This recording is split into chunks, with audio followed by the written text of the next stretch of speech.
വിശ്വാസത്താൽ എൻ മുൻപിൽ ചെങ്കടൽ രണ്ടാകുന്നു. കാണുന്നു ഞാൻ വിശ്വാസത്താൽ എൻ മുൻപിൽ ചെങ്കടൽ രണ്ടാകുന്നു. കാണാത്ത കാര്യങ്ങൾ കൺമുൻപിലെന്ന പോൽ വിശ്വസിച്ചിടുന്നു എൻ കർത്താവിൽ.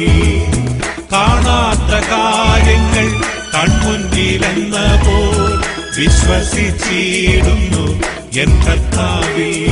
നമ്മൾ ഒബേദ്യയുടെ ബുക്കാണ് പഠിച്ചുകൊണ്ടിരുന്നത്. അത് തുടർച്ചയായിട്ട് പഠിച്ചുകൊണ്ടിരിക്കുക. കഴിഞ്ഞ ദിവസം നമ്മൾ ചിന്തിച്ച് സ്റ്റോപ്പ് ചെയ്തത്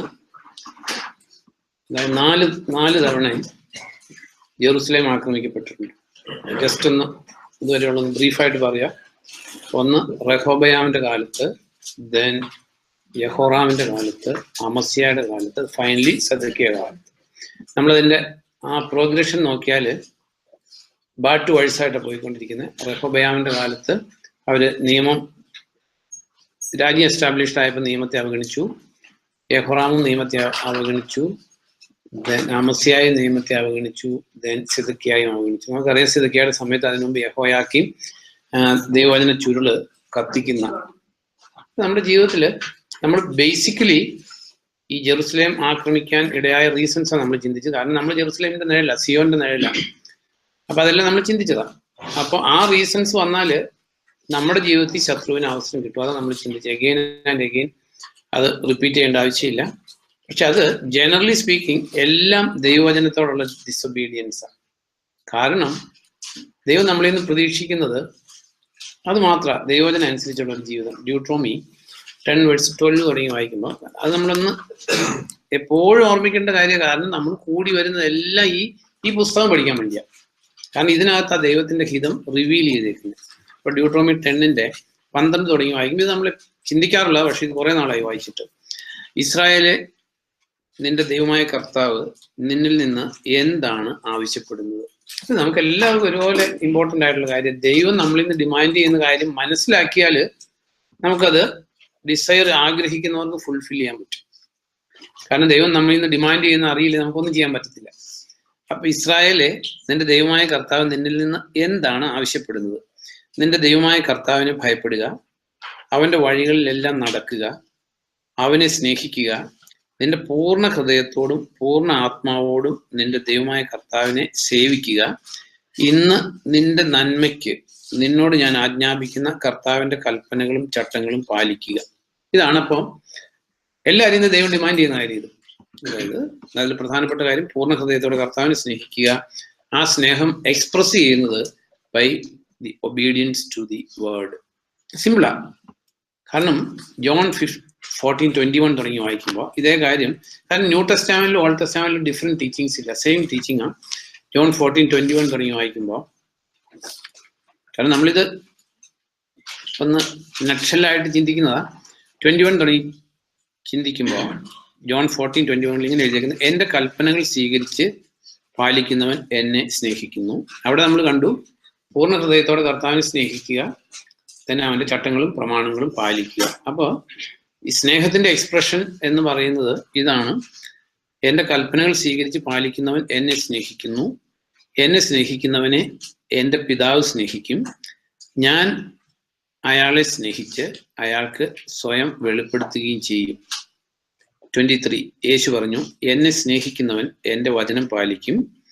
എൻ്റെ പിതാവ് അയാളെ സ്നേഹിക്കും. ഞങ്ങൾ അയാളുടെ അടുക്കൽ വന്ന് അയാളിൽ വാസമുറപ്പിക്കും.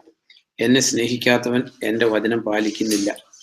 നിങ്ങൾ കേൾക്കുന്ന വചനം എൻ്റേതല്ല, എന്നെ അയച്ച പിതാവിൻ്റെതാണ്. അപ്പൊ ഇത് നട്ട്ഷെൽ ഓഫ് ദി ബൈബിൾ എന്ന് പറയുന്നത് ദൈവത്തെ സ്നേഹിക്കുക. ആ സ്നേഹം to express by obedience to the word of the Lord.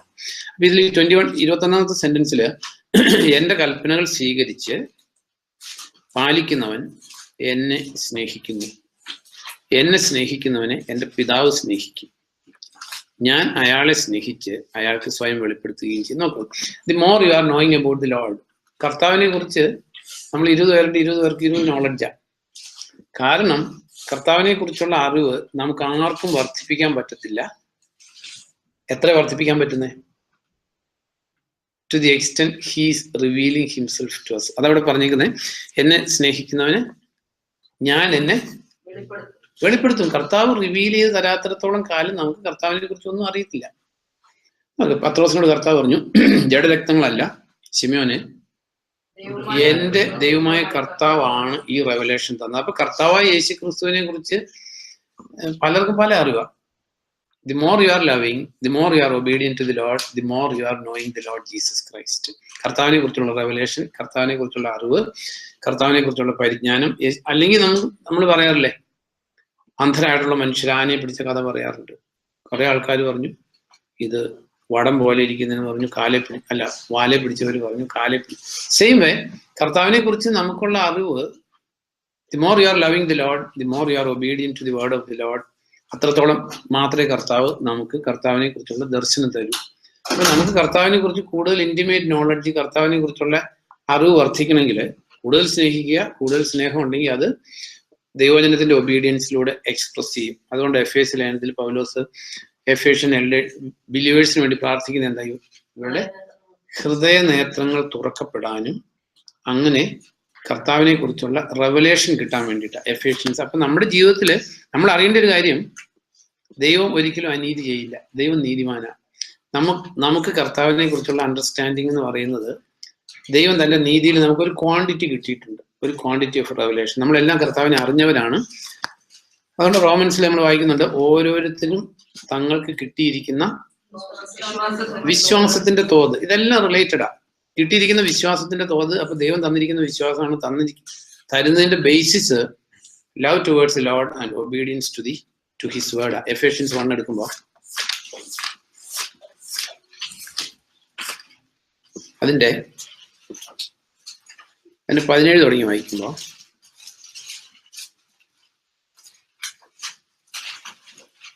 എന്റെ പ്രാർത്ഥനയിൽ നിങ്ങളെ ഞാൻ സ്മരിക്കുന്നു.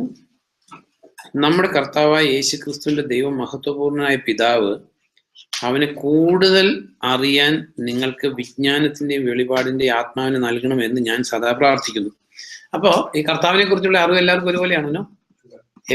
എഫേസോസിലെ വിശ്വാസികൾക്ക് നമുക്ക് ഫസ്റ്റ് സെഞ്ചുറി ബിലീവേഴ്സിന്റെ ക്വാളിറ്റി നമുക്ക് ദൈവത്തിന്റെ വചനത്തിൽ നിന്ന് പഠിക്കുമ്പോൾ ടിപ്പിക്കൽ എക്സാമ്പിളുകളുണ്ട്. ഇപ്പൊ പത്രോസിനെ വിളിച്ചു, യാക്കോബിനെ യോഹന്നാനെ വിളിച്ചു, ദെൻ പൗലോസിനെ വിളിച്ചു, ദെൻ കുറെ മാനസാന്തരങ്ങൾ നമുക്ക് എക്സാമ്പിൾ ആയിട്ട് തന്നിട്ടുണ്ട്. സക്കായിയുടെ മാനസാന്തരമുണ്ട്, ഫിലിപ്പയിലെ ജയിലധികാരിയുടെ മാനസാന്തരമുണ്ട്, ലുദിയായുടെ മാനസാന്തരമുണ്ട്, കൊർണേലിയസിന്റെ മാനസാന്തരമുണ്ട്. ഇതെല്ലാം അപ്പം ആ സ്റ്റാൻഡേർഡിലുള്ള ആൾക്കാര് എഫേഷ്യൻ ബിലീവേഴ്സിന്, അപ്പൊ അവർക്ക് കർത്താവിനെ കുറിച്ച് കൂടുതൽ അറിവ് വേണമെന്ന പൗലോസ് പ്രാർത്ഥിക്കുന്നത്. അവരുടെ ഹൃദയ നേത്രങ്ങളും തുറക്കപ്പെടണം. അപ്പൊ നമ്മുടെ ജീവിതത്തിൽ നമ്മൾ അറിയേണ്ടത്, നമ്മൾ രക്ഷിക്കപ്പെട്ടു, നമ്മൾ കർത്താവിനെ കുറിച്ച് നല്ല നോളജിലാണ് ജീവിക്കുന്നത് എന്നുള്ള തെറ്റിദ്ധാരണയിലാണ് മജോറിറ്റി ഓഫ് ദി രക്ഷിക്കപ്പെട്ട ക്രിസ്ത്യ സമൂഹം പോകുന്നത്. അറ്റ് ദി സെയിം ടൈം നമുക്ക് കർത്താവിനെ കുറിച്ചുള്ള അറിവ് കർത്താവ് നമുക്ക് റിവീൽ ചെയ്തിരിക്കുന്നിടത്തോളം അറിയാവുള്ളൂ. That is based upon our love and obedience to the word of the Lord. നമ്മൾ കർത്താവിനെ കൂടുതൽ അറിയാനും അല്ലെങ്കിൽ കൂടുതൽ സ്നേഹിക്കുന്നതിന്റെ എക്സ്പ്രഷൻ അതാ. കർത്താവ് പറഞ്ഞു ജോൺ 15:14 ഒന്ന് വായിക്കും, ബാബു വായിക്കും. ഞാൻ കൽപ്പിക്കുന്നത് നിങ്ങൾ ചെയ്യുന്നെങ്കിൽ നിങ്ങൾ എന്റെ സ്നേഹിതരാണ്. അതെ, ഞാൻ കൽപ്പിക്കുന്നത് നിങ്ങൾ ചെയ്യുന്നു എങ്കിൽ നിങ്ങൾ എന്റെ സ്നേഹിതരാണ്. then 14:15 ജോൺ തന്നെ 14:15 നിങ്ങൾ എന്നെ സ്നേഹിക്കുന്നെങ്കിൽ എന്റെ കൽപ്പനകൾ പാലിക്കും. അപ്പോ ചോദിച്ചെല്ലാവരും കർത്താവിനെ സ്നേഹിക്കുന്നേ പറയത്തുള്ളൂ. At the same time the finest detail of his word അത് അന്വേഷിച്ച് മനസ്സിലാക്കി കർത്താവ് അങ്ങനെ പറഞ്ഞു. 14:21 അങ്ങനെ വായിച്ച് എന്റെ കൽപ്പനകൾ സ്വീകരിച്ച്, നമ്മൾ പറയാറില്ലേ ഇത് എല്ലാം ഒന്നും സ്വീകരിക്കാൻ പറ്റത്തില്ല, എല്ലാം ഒന്നും നടക്കുന്ന കാര്യമല്ല, അത് പ്രായോഗികമായിട്ട് പ്രാക്ടിക്കലായിട്ട് നടക്കാത്ത കാര്യം. Some people are telling that it's okay. പക്ഷെ for some people A to Z ഇത് പ്രാക്ടിക്കലാണ്. യോഹന്നാൻ പറഞ്ഞു അവന്റെ കൽപ്പനകൾ ബേർഡൻസമല്ല. കർത്താവ് പറഞ്ഞു ഇത് ലഘുവാണ്. അപ്പൊ കർത്താവ് പറഞ്ഞു ലഘുവാന്ന്, അപ്പസ്തോലന്മാർ പറഞ്ഞു ലഘുവാന്ന്. പക്ഷെ കുറെ ആൾക്കാർ എന്തായിരിക്കും പറയുന്നത്, ഇത് കഠിനമാണ്. കഠിനമാണെന്ന് പറഞ്ഞവരുടെ കാര്യം ബൈബിളിൽ എഴുതിയിട്ടുണ്ട്. അപ്പൊ അവരെങ്ങനെയുള്ളവരായിരുന്നു? അവര് താൽക്കാലികമായിട്ട് വിശ്വാസത്തിൽ നിന്ന് അൾട്ടിമേറ്റ്ലി നരകത്തിലേക്ക് പോകാൻ പോലെ നമ്മൾ അറിയേണ്ട ഒരു കാര്യം, നമ്മുടെ ഡിസിഷൻ, നമ്മൾ ഇപ്പൊ വിശ്വാസത്തിൽ ഇവിടെ ഇരിക്കുന്ന എല്ലാവരും വിശ്വാസത്തില്ല. അറ്റ് ദി സെയിം ടൈം ഈ കൽപ്പനകൾ ബേർഡൻസമാണെന്ന് തോന്നുന്ന ആൾക്കാർ മാനസാന്തരപ്പെട്ടില്ലെങ്കിൽ 100% ഉറപ്പ് എവിടെ ചെല്ലും? 100%. കാരണം ഇത് life is a continuous testing of our faith. കാരണം ആ ജോൺ ചാപ്റ്റർ 6 കർത്താവിന്റെ അവര് അപ്പവും തിന്ന് രോഗശാന്തിയും കിട്ടിയ സമയത്ത് അവർ സ്ട്രോങ് ബിലീവേഴ്സ് ആയിരുന്നു. കുറേയോടെ ചെന്ന് കർത്താവിന്റെ മരണത്തിൽ പങ്കുകാരാകണം എന്നുള്ള കൽപ്പന വന്നപ്പോൾ അവർ പറയുന്നത് ബുദ്ധിമുട്ടാണെന്ന് പറഞ്ഞു. അത് അപ്പോസ്തലനായ പൗലോസിന്റെ പ്രാർത്ഥനയിൽ കഴിയുമെങ്കിൽ എനിക്ക് ക്രൂശീകരണത്തിൽ, അവന്റെ മരണത്തിൽ അവനെ പോലെ ആകണം, മരണത്തിൽ പങ്കാളിയാകണം, എന്നിട്ട് മരിച്ചവരിൽ നിന്ന് ഉയർത്തെഴുന്നേക്കണം. അതേസമയം ജോൺ ചാപ്റ്റർ 6 കാണുന്ന ബിലീവേഴ്സിനെ അവർ മരണമൊന്നും വേണ്ട, എന്തെങ്കിലും കിട്ടുന്ന സാഹചര്യങ്ങൾ മതിയായിരുന്നു. അപ്പൊ നമ്മുടെ ജീവിതത്തിൽ നമ്മൾ അറിയേണ്ട ഒരു കാര്യം, ഇതിനകത്ത് ഏതെങ്കിലും ഒരു വള്ളി പുള്ളി നമുക്ക് അക്സെപ്റ്റബിൾ അല്ല ഇപ്പോഴെങ്കിൽ it's okay. At the same time sooner or later നമ്മൾ ഫുൾ റിപ്പൻറ്റൻസിൽ വന്നില്ലെങ്കിൽ നിത്യത നഷ്ടപ്പെടും. അബ്സല്യൂട്ട്ലി. നമ്മൾ ഈ വചനത്തെ കുറിച്ച് ദൈവം ജോഷുവയോട് പറഞ്ഞ സ്ഥലം ഒന്നും വായിക്കുന്നതല്ല. ജോഷുവ 1:8, 1:5 തുടങ്ങി വായിക്കുമ്പോൾ നമ്മൾ ചിന്തിച്ചത് ജെറുസലേം ആക്രമിക്കപ്പെടാൻ കാരണം their irreverence to the word of the Lord ആയിരുന്നു. അപ്പൊ നമ്മുടെ ജീവിതത്തിൽ വചനത്തിന്റെ മുമ്പിൽ വിറയ്ക്കുന്നവരും വചനത്തിന്റെ മുമ്പിൽ അനുസരണം കാണിക്കുന്നവരും അല്ലെങ്കിൽ ദൈവത്തിന് മുഖപക്ഷയില്ല, നമുക്ക് അതേ ഫെയ്ത്ത് തന്നെ വന്നു പെടും. ജോഷുവ 1:5 തുടങ്ങി വായിക്കുമ്പോൾ ഒന്നുടങ്ങി വായിക്കാം. കർത്താവിന്റെ ദാസനായ മോശയുടെ മരണശേഷം നൂനിന്റെ പുത്രനും മോശയുടെ ശുശ്രൂഷകനുമായ യോശുവയോട് കർത്താവ് അരുൾ ചെയ്തു, എന്റെ ദാസനായ മോശ മരിച്ചു. അതുകൊണ്ട് നീ എഴുന്നേൽക്കുക, നീയും എല്ലാ ജനങ്ങളും ഇസ്രായേൽക്കാർക്കായി ഞാൻ കൊടുക്കുന്ന ദേശത്തേക്ക് യോർദാൻ കടന്നു ചെല്ലുക. ഞാൻ മോശയോട് വാഗ്ദാനം ചെയ്തതുപോലെ നിങ്ങളുടെ പാദസ്പർശം ഏൽക്കുന്ന ദേശമെല്ലാം നിങ്ങൾക്ക് ഞാൻ തന്നിരിക്കുന്നു. ഈ മരുഭൂമിയും ലബനോനും മുതൽ മഹാനദി വരെ, യൂഫ്രട്ടീസ് നദി വരെ, സൂര്യാസ്തമയ ദിശയിൽ മഹാസമുദ്രം വരെയുള്ള ഹിത്യരുടെ ദേശമെല്ലാം നിങ്ങളുടേതായിരിക്കും. നിന്റെ ജീവിതകാലത്ത് ഒരു മനുഷ്യനും നിന്നെ ചെറുത്ത് നിൽക്കാൻ കഴിയുകയില്ല. ഞാൻ മോശയോട് കൂടെ ഉണ്ടായിരുന്നത് പോലെ തന്നെ നിന്റെ കൂടെയും ഉണ്ടായിരിക്കും. ഞാൻ നിന്നെ കൈവിടുകയില്ല, ഉപേക്ഷിക്കുകയുമില്ല. ശക്തനും ധീരനുമായിരിക്കുക. ഞാൻ ഇവരുടെ പിതാക്കന്മാർക്ക് വാഗ്ദാനം ചെയ്ത ദേശം ഇവർക്ക് പൈതൃകാവകാശമാക്കി കൊടുക്കേണ്ടത് നീയാണ്. നീ ശക്തനും അതിധീരനുമായിരുന്നാൽ മതി. എന്റെ ദാസനായ മോശ കൽപ്പിച്ച നിയമങ്ങളെല്ലാം ശ്രദ്ധാപൂർവം പാലിക്കുക. ഇതിൽ നിന്ന് നീ ഇടം വലം വ്യതിചലിക്കരുത്. അപ്പോൾ പോകുന്നിടത്തെല്ലാം നിനക്ക് വൻ വിജയമുണ്ടാകും. ഈ നിയമഗ്രന്ഥം നിന്റെ നാവിൽ നിന്ന് വേർപിരിയരുത്. കൂടാതെ രാപ്പകൽ നീ ഇതിനെക്കുറിച്ച് ധ്യാനിക്കണം. അങ്ങനെ ഇതിൽ രേഖപ്പെടുത്തിയിരിക്കുന്നത് എല്ലാം നീ ശ്രദ്ധാപൂർവം പാലിക്കുക. അപ്പോൾ നിന്റെ മാർഗങ്ങളിൽ നീ അഭിവൃദ്ധിപ്പെടും, നിനക്ക് വൻ വിജയം ഉണ്ടാകുകയും ചെയ്യും. ഞാൻ നിന്നോട് ഇങ്ങനെ കൽപ്പിച്ചിട്ടുണ്ടല്ലോ, ശക്തനും ധീരനുമായിരിക്കുക, ഭയപ്പെടുകയോ നിരാശപ്പെടുകയോ അരുത്. കാരണം നിന്റെ ദൈവമായ കർത്താവ് നീ പോകുന്നിടത്തെല്ലാം നിന്റെ കൂടെ ഉണ്ട്. അപ്പൊ ഈ കണ്ടീഷൻ ഇതാ പറഞ്ഞേക്കുന്നത്. അതിന്റെ 7ാം സെന്റൻസ്, ഇതിൽ നിന്ന് നീ ശക്തനും അതിധീരനുമായിരുന്നാൽ മതി. എന്റെ ദാസനായ മോശ കൽപ്പിച്ച നിയമങ്ങളെല്ലാം ശ്രദ്ധാപൂർവം പാലിക്കുക. ഇതിൽ നിന്ന് നീ ഇടം വലം വ്യതിചലിക്കരുത്. അപ്പോൾ പോകുന്നിടത്തെല്ലാം നിനക്ക് വൻ വിജയം ഉണ്ടാകും. അപ്പൊ നമ്മളെ സംബന്ധിച്ച് നമ്മൾ അറിയേണ്ട ഒരു കാര്യം, ഈ മോശയോട് പറഞ്ഞെടുത്ത് അവസാനിച്ചേക്കുന്ന അന്ന് ആദ്യത്തെ പഞ്ചഗ്രന്ഥികളല്ലേ പെന്റാറ്റ്യൂക്കേ ഉണ്ടായിരുന്നുള്ളൂ. അറ്റ് ദി സെയിം ടൈം നമ്മളെ സംബന്ധിച്ച് ജെനിസിസ് ടു റെവലേഷനാണ്. കാരണം കർത്താവ് പറഞ്ഞ കാര്യങ്ങൾ ഈ ജോൺ ചാപ്റ്റർ 20-21 അവസാനിച്ചു. അറ്റ് ദി സെയിം ടൈം കർത്താവ് ഒരു കാര്യം പറഞ്ഞു, എനിക്ക് ഇനിയും പലതും പറയാനുണ്ട്, പക്ഷെ അത് ഇപ്പൊ പറ്റില്ല, നിങ്ങൾക്ക് താങ്ങാൻ പറ്റില്ല. പരിശുദ്ധാത്മാവ് വന്നു കഴിയുമ്പോൾ അത് എല്ലാ സത്യത്തിലേക്കും നടത്തും. അപ്പൊ നമ്മളെ സംബന്ധിച്ച് ഈ ആക്ട്സ്, അപ്പസ്തോല പ്രവൃത്തി തുടങ്ങി റെവലേഷൻ വരെയുള്ള സ്ഥലങ്ങൾ കർത്താവിന് പറയാനുണ്ടായിരുന്ന കാര്യങ്ങൾ തന്നെ പറഞ്ഞേക്കുന്നത്. അപ്പൊ നമ്മളെ സംബന്ധിച്ച് ജെനിസിസ് ടു റെവലേഷനോടുള്ള ആറ്റിറ്റ്യൂഡാണ് കർത്താവ് തന്നെ നമുക്ക് റിവീൽ ചെയ്യുന്നതിന്റെ ബേസിസ്. അപ്പൊ ഇതില് then let us come back to ഒബേദിയയിലേക്ക് മടങ്ങി വരുമ്പോൾ നമ്മൾ ഈ കാര്യം മറക്കരുത്. ദൈവത്തിന്റെ വചനത്തിന്റെ ഒബീഡിയൻസ് ദൈവം നമ്മൾ ഇന്ന് ഡിമാൻഡ് ചെയ്യുന്നത്. അത് മാത്രം ഡിമാൻഡ് ചെയ്യുന്നത്, ഇസ്രായേലിൽ നിന്നിൽ നിന്ന് എന്താണ് പ്രതീക്ഷിക്കുന്നത്? ദൈവത്തെ സ്നേഹിക്കുക, ഞാൻ തരുന്ന കൽപ്പനകൾ നിന്റെ നന്മയ്ക്കായി ഞാൻ തരുന്ന കൽപ്പനകൾ പാലിക്കുക. അപ്പൊ ഒബേദിയയില് നമുക്കറിയാം, ഒബേദിയയില് ഏദോമിന്റെ പാപം മുഖാന്തരം ഏദോമിനെ ഭൂമുഖത്തുനിന്ന് ഇല്ലാതാക്കുന്നതാണ് ഒബേദിയയിലെ ചിന്താ വിഷയം. അപ്പൊ അതില് ഈ ഏദോമിനെ ആക്രമിക്കാൻ അവസരം കിട്ടിയ കാര്യങ്ങൾ നമ്മൾ ചിന്തിച്ചു. ദെൻ ഏദോം ആക്രമിച്ചപ്പോ അല്ലെങ്കിൽ എന്തുകൊണ്ടാണ് ദൈവം ഇത്ര അല്ലെങ്കിൽ ഏദോമിനെ നശിപ്പിക്കാൻ തീരുമാനം എടുക്കുന്നത് നമ്മൾ ചിന്തിക്കേണ്ടത് നമ്മുടെ ആവശ്യമാണ് ഒബേദ്യയില്. അപ്പൊ ഇനി ആ സ്ഥലം ചിന്തിച്ചാൽ മതി. അഗെയിൻ സെയിം സ്ഥലം ചിന്തിച്ചിട്ട് ആവശ്യമില്ല.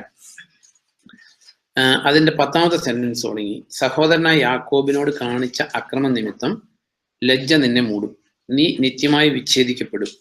നീ അകന്നു നിന്ന ദിവസം അന്യർ അയാളുടെ സമ്പത്ത് കൊണ്ടുപോവുകയും പരദേശികൾ അയാളുടെ കവാടങ്ങൾക്കുള്ളിൽ കടന്ന് ജെറുസലേമിന് വേണ്ടി നറുക്കിടുകയും ചെയ്തു. അപ്പോൾ നീ അവരിൽ ഒരാളെ പോലെ പെരുമാറി.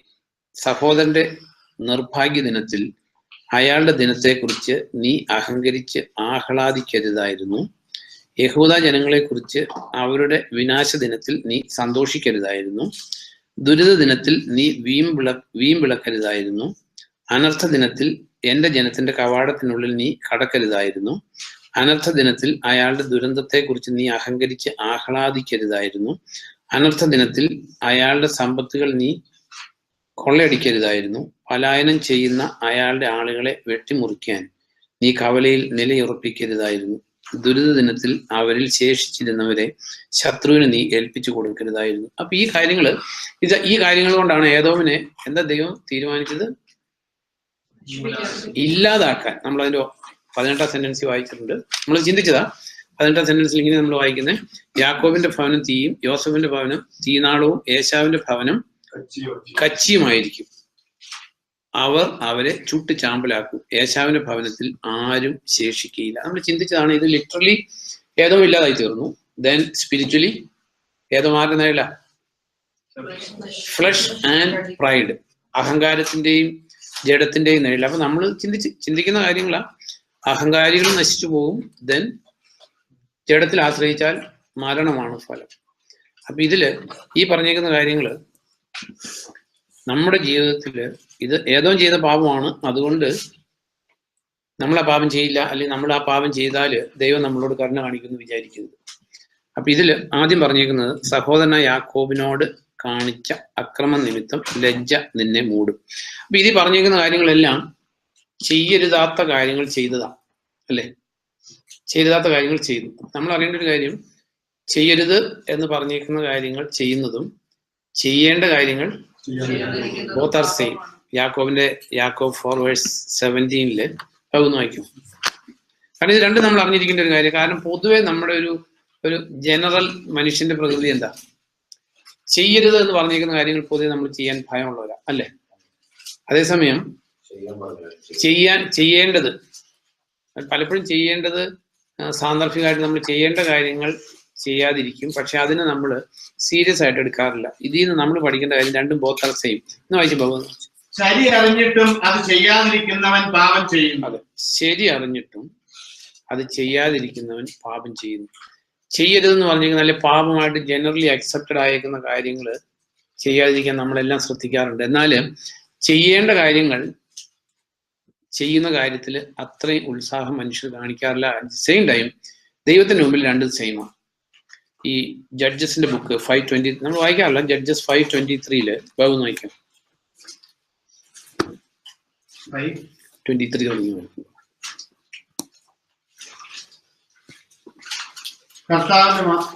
കർത്താവിന്റെ മാലാഖ പറയുന്നു, മോറോസിനെ ശപിക്കുക, അതിലെ നിവാസികളെ കഠിനമായി ശപിക്കുക. കാരണം ബലവാന്മാർക്കെതിരെ കർത്താവിനെ തുണയ്ക്കാൻ കർത്താവിന്റെ സഹായത്തിന് അവർ വന്നില്ല. അതെ, അപ്പൊ അവിടെ പറഞ്ഞേക്കുന്നത് അവർ ചെയ്യരുതാത്ത കാര്യം ചെയ്തെന്നല്ല, പക്ഷെ എന്ത് ചെയ്തില്ല? ചെയ്യേണ്ട കാര്യം ചെയ്തില്ല. അതുകൊണ്ട് മേറോസിനെ, നമ്മുടെ ജീവിതത്തിൽ നമ്മൾ അറിയേണ്ട ഒരു കാര്യം, ചെയ്യേണ്ട കാര്യം ചെയ്യാതിരിക്കുന്നതും ചെയ്യരുതാത്ത കാര്യം ചെയ്യുന്നതും ഒരുപോലെയാണ്. ഇവിടെ കർത്താവിനെ സഹായിക്കാനായിട്ട് ചെന്നില്ല, അതുകൊണ്ട് മേറോസിനെ ശപിക്കുക എന്ന് പറഞ്ഞേക്കുന്നത്. നമ്മൾ ന്യൂ ടെസ്റ്റ്മെന്റ് വായിക്കുമ്പോൾ ലൂക്ക് 11:23 വായിക്കുമ്പോൾ, ലൂക്കോസിന്റെ സുവിശേഷം 11 അധ്യായത്തില്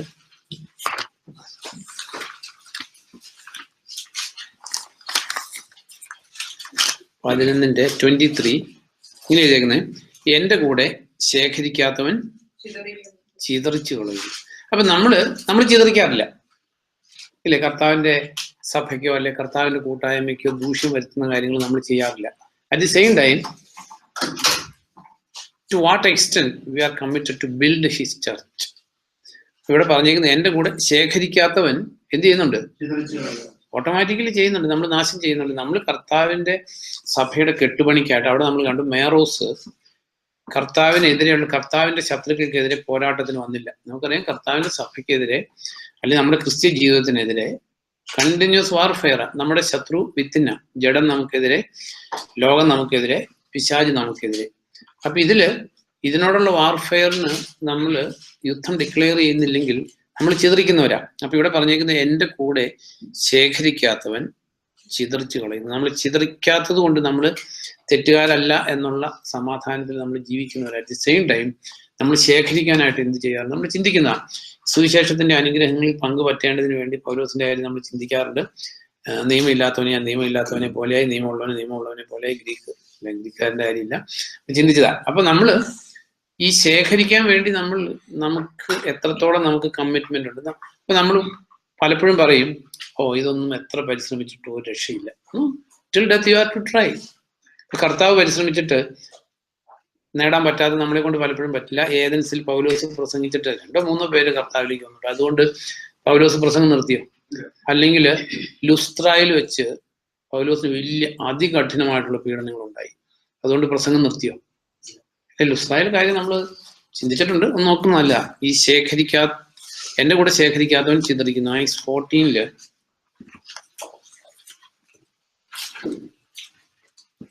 മുഴുവൻ വായിക്കണ്ട, ഇപ്പൊ വായിക്കാം. അതിന്റെ 19 തുടങ്ങി വായിക്കുമ്പോ, എന്നാൽ അന്ത്യോക്യയിൽ നിന്നും ഇക്കോണിയയിൽ നിന്നും യഹൂദർ അവിടെ വന്നു. അവർ ജനങ്ങളെ പ്രേരിപ്പിച്ച് പൗലോസിനെ കല്ലെറിയിച്ചു. മരിച്ചിരിക്കും എന്ന് കരുതി അയാളെ അവർ നഗരത്തിന് പുറത്തേക്ക് വലിച്ചുകൊണ്ടുപോയി. എന്നാൽ ശിഷ്യർ ചുറ്റും കൂടിയപ്പോൾ അയാൾ എഴുന്നേറ്റ് നഗരത്തിൽ പ്രവേശിച്ചു. പിറ്റേന്ന് ബർന്നബാസുമൊത്ത് അയാൾ ദർബയിലേക്ക് പോയി. ആ നഗരത്തിലും സുവിശേഷം പ്രസംഗിച്ചു. വളരെ ശിഷ്യരാക്കിയ ശേഷം അവർ ലുസ്ത്രയിലേക്കും ഇക്കോണിയയിലേക്കും അന്ത്യോക്യയിലേക്കും മടങ്ങി. ഇത് വായിക്കുമ്പോൾ ഹൃദയസ്പർശിയായിട്ടുള്ളൊരു കാര്യം. കാരണം പൗലോസിന് ലുസ്ത്രയിൽ കല്ലെറിഞ്ഞു, മരിച്ചു കാണുമെന്ന് കരുതി അവർ വലിച്ചുകൊണ്ട് പോയി. അപ്പൊ ശിഷ്യർ കൂടിയപ്പോ പൗലോസ് എഴുന്നേറ്റിരുന്നു. നമുക്ക് ആ സംഭവം പൗലോസിനെ അല്പം പോലും ഡിസ്കറേജ് ചെയ്യുവായിട്ട് പുറകോട്ട് ചിന്തിപ്പിക്കുവായിട്ട് ചെയ്തില്ല. നമ്മൾ കാണുന്നത്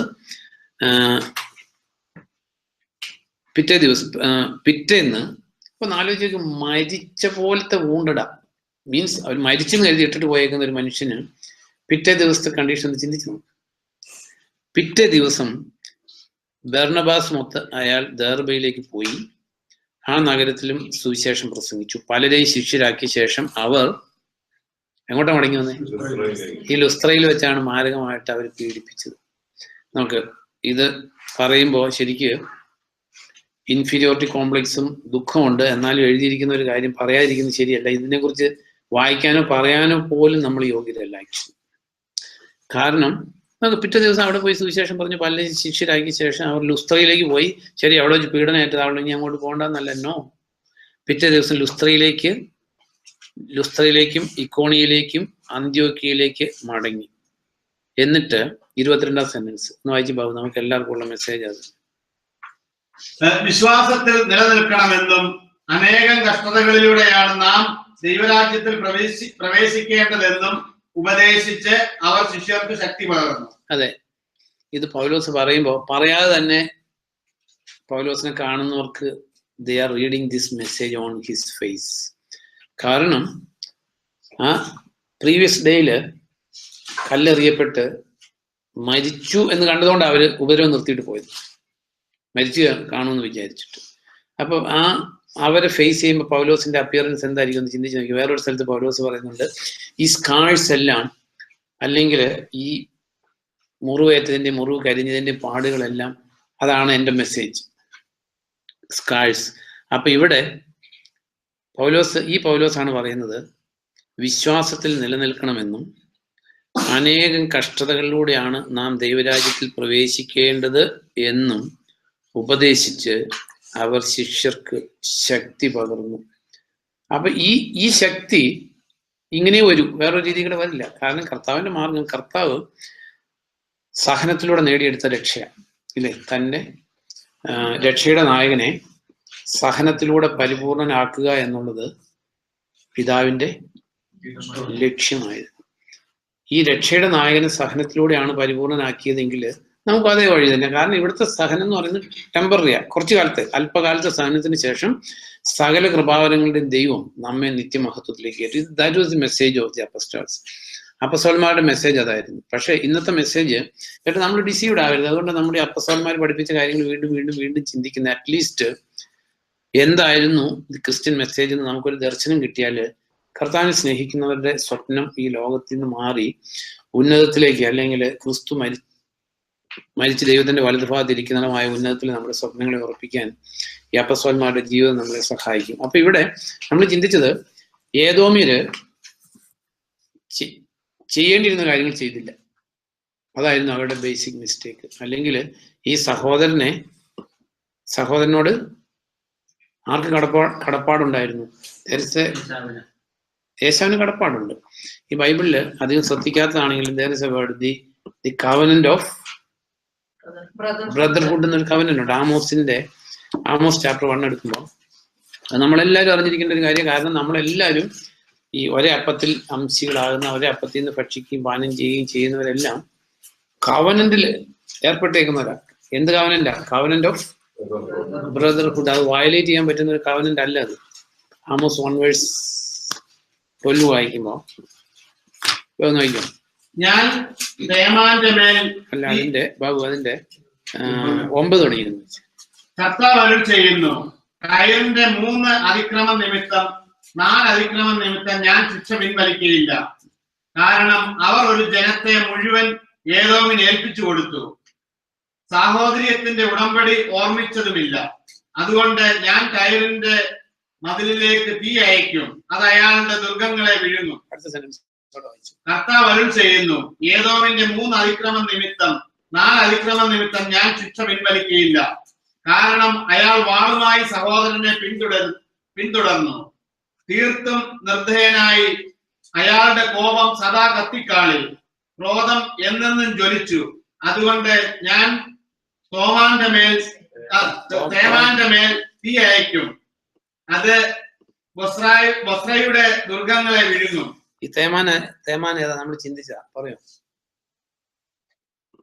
തോമാനല്ല, തേമാൻ ഏതാ? ഇത് സിലബസും എന്താ പറയുന്നത്, ഇത് പാരഗ്രാഫ് വന്നിട്ട് അതിൽ നിന്നുള്ള ക്വസ്റ്റ്യനാ. തേമാൻ നമ്മൾ ചിന്തിച്ച് ഓർക്കണം. അതെല്ലാം മറന്നുപോയി. ഇതാണ് ഈ സാഹോദര്യത്തിന്റെ ഉടമ്പടി മറന്നെന്ന് പറഞ്ഞേക്കുന്നത്. പഠിക്കുന്നതെല്ലാം മറന്നു പോവാം. ഈ ജെനിസിസ് 36:11 തുടങ്ങി വായിക്കുമ്പോ ഇതൊക്കെ നമ്മൾ ചിന്തിച്ച, ഈ നോട്ട് എഴുതിയേക്കുന്ന ആളുടെ നോട്ട് പുറകോട്ടെന്ന് പറഞ്ഞു നോക്കി. 36:11 വായിച്ചപ്പോ 9 തുടങ്ങി വായിച്ചു. അതുകൊണ്ട് ഏശാവ് മലമ്പ്രദേശമായ സേയീറിൽ താമസം തുടങ്ങി. അപ്പൊ സേയീർ നിവാസികൾ എന്ന് പറയുന്നത് ഏദോമ്യരാണ്. വായിച്ചു. സേയീറിൽ താമസം തുടങ്ങി. ഏശാവ് തന്നെ ഏദോം സേയീർ മലമ്പ്രദേശത്തിലെ ഏദോമിയരുടെ പിതാവായ ഏശാവിന്റെ പിന്മുറക്കാർ. ഏശാവിന്റെ പുത്രന്മാരുടെ പേരുവിവരം. ഏശാവിന്റെ ഭാര്യ ആദായുടെ പുത്രൻ എലീഫാസ്. ഏശാവിന്റെ ഭാര്യ ബസേമതിന്റെ പുത്രൻ റയൂവേൽ. എലീഫാസിന്റെ പുത്രന്മാർ തേമാൻ, ഓമാർ, സേഫോ, ഗഥാം. അതൊക്കെ വായിക്കാൻ ബുദ്ധിമുട്ടാ, വായിക്കണ്ട.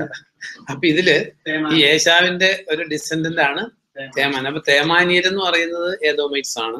സേയീർ നിവാസികൾ എന്ന് പറയുന്നത് ഏദോമൈറ്റ്സ് ആണ്. അപ്പൊ ഇതൊക്കെ നമ്മൾ ബൈബിളിനെ കുറിച്ച് നമുക്കൊന്നും അറിയില്ല എന്ന് പറഞ്ഞാൽ ഇങ്ങനെ ശരിയാകുന്നേ. അപ്പൊ ഇതില് നമ്മൾ അറിയേണ്ട ഒരു കാര്യം എന്താ? This is only 1 book. ഈ ഒറ്റ ബുക്കേ ഉള്ളൂ. നമുക്ക് എത്ര ഒരു യൂണിവേഴ്സിറ്റി പഠിക്കുന്നവർക്കാണ് എത്ര ബുക്കുണ്ട്. ഇത് നമുക്ക് ലൈഫ് ടൈമിന് ഒറ്റ ബുക്കേ ഉള്ളൂ. അപ്പൊ ഇവിടെ പറഞ്ഞേക്കുന്നത് ടയറിന്റെ 3 അതിക്രമം നിമിത്തം അവരെന്താ അതിക്രമം ചെയ്തെന്താ? അവര് സാഹോദര്യത്തിന്റെ ഉടമ്പടി മറന്നിട്ട് ഇസ്രായേൽക്കാരെ ഏദോമ്യർക്ക് ഏൽപ്പിച്ചു കൊടുത്തു. അപ്പൊ ഈ ടയറ് എങ്ങനെ, അത് രക്തബന്ധമല്ല, സ്നേഹബന്ധത്തിലൂടെയുള്ള സാഹോദര്യം. അപ്പൊ നമ്മൾ അറിയേണ്ട ഒരു കാര്യം, ഈ സഹോദരൻ എന്ന് പറഞ്ഞാല് ചേട്ടനേനിന്റെ മക്കൾ എന്നുള്ള അർത്ഥത്തിലല്ല. സ്നേഹബന്ധം, സാഹോദര്യം ഇവിടെ. കാരണം ഈ ടയറിന്റെ കാര്യം എഴുതിയേക്കുന്നിടത്ത് ഈ 1 Kings 5 എടുക്കുമ്പോൾ ആ ബന്ധം എന്താണ്? കാരണം അവര് ഇസ്രായേൽക്കാരല്ല ബേസിക്കലി. ഇപ്പോ ഏദോമിനാണെങ്കിൽ ഒരു ബന്ധമുണ്ട്, രക്തബന്ധമുണ്ട്, അല്ലെങ്കിൽ യഹോവയുടെ ഒരു ഡിസെൻഡൻസ് ആണ്.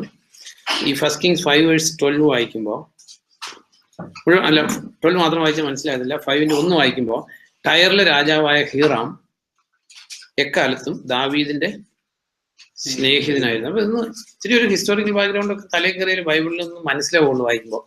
അപ്പൊ ടയറിലെ രാജാവായ ഹീറോം എക്കാലത്തും ദാവീദിന്റെ സ്നേഹിതനായിരുന്നു. ദാവീദിന്റെ സ്ഥാനത്ത് പുത്രനായ സോളമനെ രാജാവായി അഭിഷേചിച്ചു എന്ന് കേട്ടപ്പോൾ ഹീറാം തന്റെ ദാസരെ സോളമന്റെ അടുക്കൽ അയച്ചു.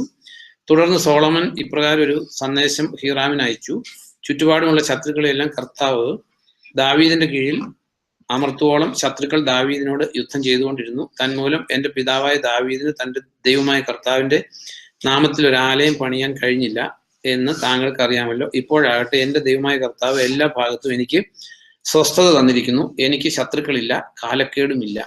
നിന്റെ സ്ഥാനത്ത് നിന്റെ സിംഹാസനത്തിൽ ഞാൻ പ്രതിഷ്ഠിക്കുന്ന നിന്റെ പുത്രൻ എന്റെ നാമത്തിൽ ആലയം നിർമ്മിക്കണം എന്ന് എന്റെ പിതാവായ ദാവീദിനോട് കർത്താവ് അരുൾ ചെയ്തതനുസരിച്ച് എന്റെ ദൈവമായ കർത്താവിന്റെ നാമത്തിൽ ഒരു ആലയം നിർമ്മിക്കാൻ ഞാൻ ഉദ്ദേശിക്കുന്നു. അതുകൊണ്ട് ഇപ്പോൾ ലെബനോനിലെ ദേവദാരു മരങ്ങൾ എനിക്ക് വേണ്ടി മുറിക്കാൻ താങ്കൾ കൽപ്പന നൽകുക. എന്റെ ദാസരും താങ്കളുടെ ദാസരോട് സഹകരിക്കും. താങ്കളുടെ ദാസർക്ക് താങ്കൾ നിശ്ചയിക്കുന്ന കൂലി ഞാൻ നൽകിക്കൊള്ളാം. മരം മുറിക്കാൻ സീദോനിയരെ പോലെ പരിചയമുള്ളവർ ഞങ്ങളുടെ ഇടയിൽ ഇല്ലെന്ന് താങ്കൾക്ക് അറിയാമല്ലോ. അപ്പം ഈ ടയറിലെ രാജാവായിട്ട് ഹീറാമിന്റെ കാലം തുടങ്ങി ഇസ്രായേലുമായിട്ട് വളരെ സ്നേഹബന്ധത്തിലാണ്. 5:12 വായിക്കുമ്പോൾ 1 Kings 5:12 തന്റെ കർത്താവ് തന്റെ വാഗ്ദാനം അനുസരിച്ച് സോളമന് വിജ്ഞാനം നൽകി. ഹീറാമും സോളമനും സമാധാനത്തോടെ കഴിഞ്ഞു. ഇരുവരും ഒരു കരാറിൽ ഏർപ്പെടുകയും ചെയ്തു. That was the covenant of brotherhood ആയിരുന്നു. കരാറിൽ ഏർപ്പെട്ടാൽ പിന്നെ ഇപ്പൊ നമുക്ക് ഭാര്യയും ഭർത്താവും തമ്മിൽ കവനന്റിൽ ഏർപ്പെടുന്ന അവർ തമ്മിൽ മുൻകാല പരിചയം ഉള്ളതുകൊണ്ടല്ല, ആണോ? കവനന്റിൽ ഏർപ്പെട്ട് കഴിഞ്ഞാൽ ആ കവനന്റ് വാലിഡാ, കാരണം ദൈവനാമത്തില്ല കവനന്റ്. ഇവിടെ ഹീറാമും സോളമനുമായിട്ട് covenant, that was a covenant of brotherhood. അത് കഴിഞ്ഞിട്ട് കാലങ്ങൾ കഴിഞ്ഞപ്പോ ഈ ആമോസിന്റെ ഒക്കെ സമയമായപ്പോ ഈ ടയർ നിവാസികൾ എന്ത് ചെയ്തു? കവനന്റ് ഒക്കെ മറന്നു, സഹോദര്യത്തിന്റെ കവനന്റ് ഒക്കെ മറന്നിട്ട് അവര് ഇസ്രായേൽക്കാരെ ഏദോമിനെ ഏൽപ്പിച്ചു കൊടുത്തു. അപ്പൊ നമ്മുടെ ജീവിതത്തിൽ നമ്മൾ അറിയേണ്ടത് ഈ സാഹോദര്യത്തിന്റെ കവനന്റ് എന്ന് പറയുന്നത് അതൊരു കവനന്റ്, അത് ദൈവനാമത്തിലുള്ള കവനന്റ്. നമ്മൾ വായിക്കുന്നുണ്ട്, നിങ്ങൾ ഒരേ അപ്പത്തിൽ നിന്ന് ഭക്ഷിക്കുകയും പാനം ചെയ്യുകയും വഴി നിങ്ങൾ ഒരു ശരീരമാണ്. ഈ ഡ്യൂട്രോമി 15 എടുക്കുമ്പോൾ സാഹോദര്യത്തിന്റെ ഉടമ്പടിയെ കുറിച്ച് ചെറിയൊരു ഗ്ലിംസ് നിയമത്തിൽ നിന്ന് വായിക്കാറുള്ളതാ. ഡ്യൂട്രോമി 15 ഇപ്പൊ ഒന്ന് വായിക്കാം. 15 ഇപ്പോഴും വായിക്കണ്ട, ആ സ്ഥലം വായിച്ചാൽ മതി. അതിന്റെ 7 തുടങ്ങി വായിക്കുമ്പോ, നിന്റെ ദൈവമായ കർത്താവ് നിനക്ക് തരുന്ന ദേശത്ത് ഏതെങ്കിലും പട്ടണത്തിൽ നിന്റെ ഒരു സഹോദരൻ ദരിദ്രനായ നിങ്ങളുടെ ഇടയിൽ ഉണ്ടെങ്കിൽ നീ നിന്റെ ഹൃദയം കഠിനമാക്കുകയോ ആ ദരിദ്ര സഹോദരനു വേണ്ടി കൈ അയക്കാൻ മടിക്കുകയോ അരുത്. മറിച്ച് അയാളുടെ ആവശ്യത്തിന് വേണ്ടത് എന്തായാലും അത് നീ കൈ അയച്ച് കടമായി കൊടുക്കണം. ശ്രദ്ധിക്കുക, അല്ലെങ്കിൽ നിന്റെ ഹൃദയത്തിൽ ചിന്തകൾ ഉണ്ടായി മോചന വത്സരമായ 7-ാം വത്സരം അടുത്തിരിക്കുന്നു എന്ന് നീ പറയും. നിന്റെ ദരിദ്ര സഹോദരനും വിപരീതമായിരിക്കും നിന്റെ ദൃഷ്ടി. നീ അയാൾക്ക് ഒന്നും നൽകുകയില്ല. അപ്പോൾ അയാൾ കർത്താവിനോട് നിലവിളിക്കും. അത് നിന്നിൽ പാപമായി തീരുകയും ചെയ്യും. നീ അയാൾക്ക് ഉദാരമായി കൊടുക്കണം. മനസ്സില്ലാ മനസ്സോടെ ആയിരിക്കരുത് നീ കൊടുക്കുന്നത്. ഇത് നിമിത്തം നിന്റെ എല്ലാ പ്രവൃത്തികളിലും എല്ലാ സംരംഭങ്ങളിലും നിന്റെ ദൈവമായ കർത്താവ് അനുഗ്രഹിക്കും. ദേശത്ത് ദരിദ്രൻ ഒരിക്കലും ഇല്ലാതാകയില്ല. അതുകൊണ്ട് ദേശത്തിലെ ആവശ്യക്കാരനും ദരിദ്രനുമായ നിന്റെ സഹോദരനെ നീ കൈ തുറന്ന് സഹായിക്കണം എന്ന് ഞാൻ ആജ്ഞാപിക്കുന്നു. ആജ്ഞാപിക്കാൻ അധികാരമുള്ളവനെ പറഞ്ഞിരിക്കുന്നത് എന്ന് ഞാൻ ആജ്ഞാപിക്കുന്നു. അപ്പൊ ഇവിടെ പറഞ്ഞ നമുക്കറിയാവുന്ന ആ 7-ാം വർഷം മോചന വത്സരം മീൻസ് യഹൂദർക്ക് ഒരു നിയമം ഉണ്ടായിരുന്നു. അതായത് 7-ാം വർഷം എല്ലാ കടവും എഴുതിത്തള്ളു. അപ്പൊ അതൊരു പീരീഡാ. Fixed 7 multiples. അപ്പോൾ 6-ാം വർഷം കടം മേടിച്ചാല് അപ്പോ തിരികെ തന്നില്ല എന്ത് ചെയ്യും? അത് പോകും. അപ്പോ കടം ചോദിക്കാൻ വരുമ്പോ ഈ ദൈവത്തെ ഭയമില്ലാത്ത മനുഷ്യര്, ദൈവത്തോട് റെവറൻസ് ഇല്ലാത്ത മനുഷ്യര് ആവശ്യക്കാരൻ വരുമ്പോ കൊടുക്കുമ്പോ, അല്ലെ കടമായിക്കോട്ടെ എന്തെങ്കിലും ആയിക്കോട്ടെ, അപ്പൊ ആദ്യം ചിന്തിക്കുന്നത് എന്തായിരിക്കും? തിരികെ കിട്ടാൻ ചാൻസ് ഉണ്ടോ? ഇപ്പൊ ഇവിടെ പറഞ്ഞേക്കുന്നത്, കാരണം നമ്മുടെ കയ്യില് വേറെ ആൾക്ക് കൊടുക്കാൻ ഉണ്ടാക്കി തന്നവൻ ദൈവമാണ്. ദൈവത്തെ മറന്നിട്ട് ചെയ്യുന്ന ഒരു കാര്യം. അതുകൊണ്ടാണ് ഇവിടെ പറഞ്ഞേക്കുന്നത്, അവൻ അപ്പോൾ അയാൾ കർത്താവിനോട് നിലവിളിക്കാൻ. ഇല്ലായ്മയില്ല. നോക്ക്, ലക്ഷറിക്ക് വേണ്ടി ആരും കടം മേടിക്കാൻ പോകാറില്ല. സാധാരണ ആൾക്കാരെ എക്സ്പ്ലോയിറ്റ് ചെയ്യാൻ ചെയ്യുന്നവർ കാണും. എന്നാൽ ഒരു ബുദ്ധിമുട്ടിലുള്ള ഒരാള് കടം മേടിക്കാൻ വരുന്ന കാര്യമല്ല, ഒരു ആവശ്യക്കാരനെ കണ്ടിട്ട് അതിന്റെ നേരെ കണ്ണടയ്ക്കുന്നവനിൽ എങ്ങനെ ദൈവസ്നേഹം കുടികൊള്ളുന്ന, ദാറ്റ് ഈസ് അവർ മെസ്സേജ്.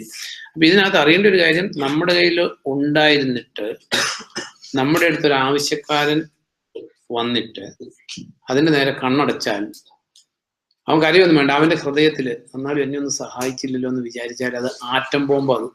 ഇവിടെ എഴുതിയേക്കുന്നത്, അപ്പോൾ അയാൾ കർത്താവിനോട് നിലവിളിക്കും, അത് നിന്നിൽ പാപമായി തീരുകയും ചെയ്യും. നീ അയാൾക്ക് ഉദാരമായി കൊടുക്കണം, മനസ്സില്ലാ മനസ്സോടെ ആയിരിക്കരുത് നീ കൊടുക്കുന്നത്. ഇത് നിമിത്തം നിന്നെ നിന്റെ എല്ലാ പ്രവൃത്തികളിലും എല്ലാ സംരംഭങ്ങളിലും നിന്റെ ദൈവമായ കർത്താവ് അനുഗ്രഹിക്കും. നമ്മുടെ ജീവിതത്തിൽ എന്തെങ്കിലും അനുഗ്രഹം നമ്മൾ ഇങ്ങനെ നഷ്ടപ്പെടുത്തിയിട്ടോ ഒന്ന് ചിന്തിച്ചു നോക്കുന്നതല്ല. അതായത് ദെൻ പ്രൊവേർബ്, ഈ സ്ഥലം മാറ്റിലിട്ടോ, പ്രൊവേർബ്സ് 3 എടുക്കുമ്പോൾ, സുഭാഷിതങ്ങൾ 3 പലപ്പോഴും ദൈവം നൽകാൻ ആഗ്രഹിക്കുന്ന നന്മകള്, കാരണം ദൈവം ഒന്ന് ടെസ്റ്റ് ചെയ്യാതെ, നമ്മുടെ ഒരു ബൈബിളിൽ ഒരു പ്രമാണമായ faith which is not tested cannot be trusted. അതായത് ദൈവം നമുക്കൊരു നന്മ തരുന്നതിന് മുമ്പായിട്ട് ഈ നന്മ കൈകാര്യം ചെയ്യാൻ നമുക്ക് പ്രാപ്തി ഉണ്ടോ എന്ന് ദൈവം എന്ത് ചെയ്യും? ടെസ്റ്റ് ചെയ്യും. ഇങ്ങനെയൊക്കെ ടെസ്റ്റ് ഒരാവശ്യക്കാരനെ, ഇപ്പൊ ഒരുപക്ഷെ നമ്മുടെ മെറ്റീരിയൽ ആയിട്ടുള്ള ദാരിദ്ര്യത്തിൽ നിന്ന് ദൈവം വിടുവിക്കാനായിട്ട് ആഗ്രഹിക്കുക. അതിനു മുമ്പായിട്ട് നമുക്കിങ്ങനെ ഒരു സമ്പത്തുമായിട്ടുള്ള റിലേഷനിൽ ഒരു ടെസ്റ്റ് കൊണ്ടുവന്നു.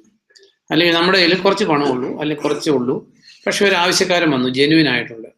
അപ്പൊ നമ്മൾ ചിന്തിക്കും, ഇവന് കൊടുത്താൽ പിന്നെ എനിക്കൊന്നുമില്ല, ഉദാരമായിട്ട് കൊടുക്കാൻ നമ്മൾ മടിക്കുന്നു.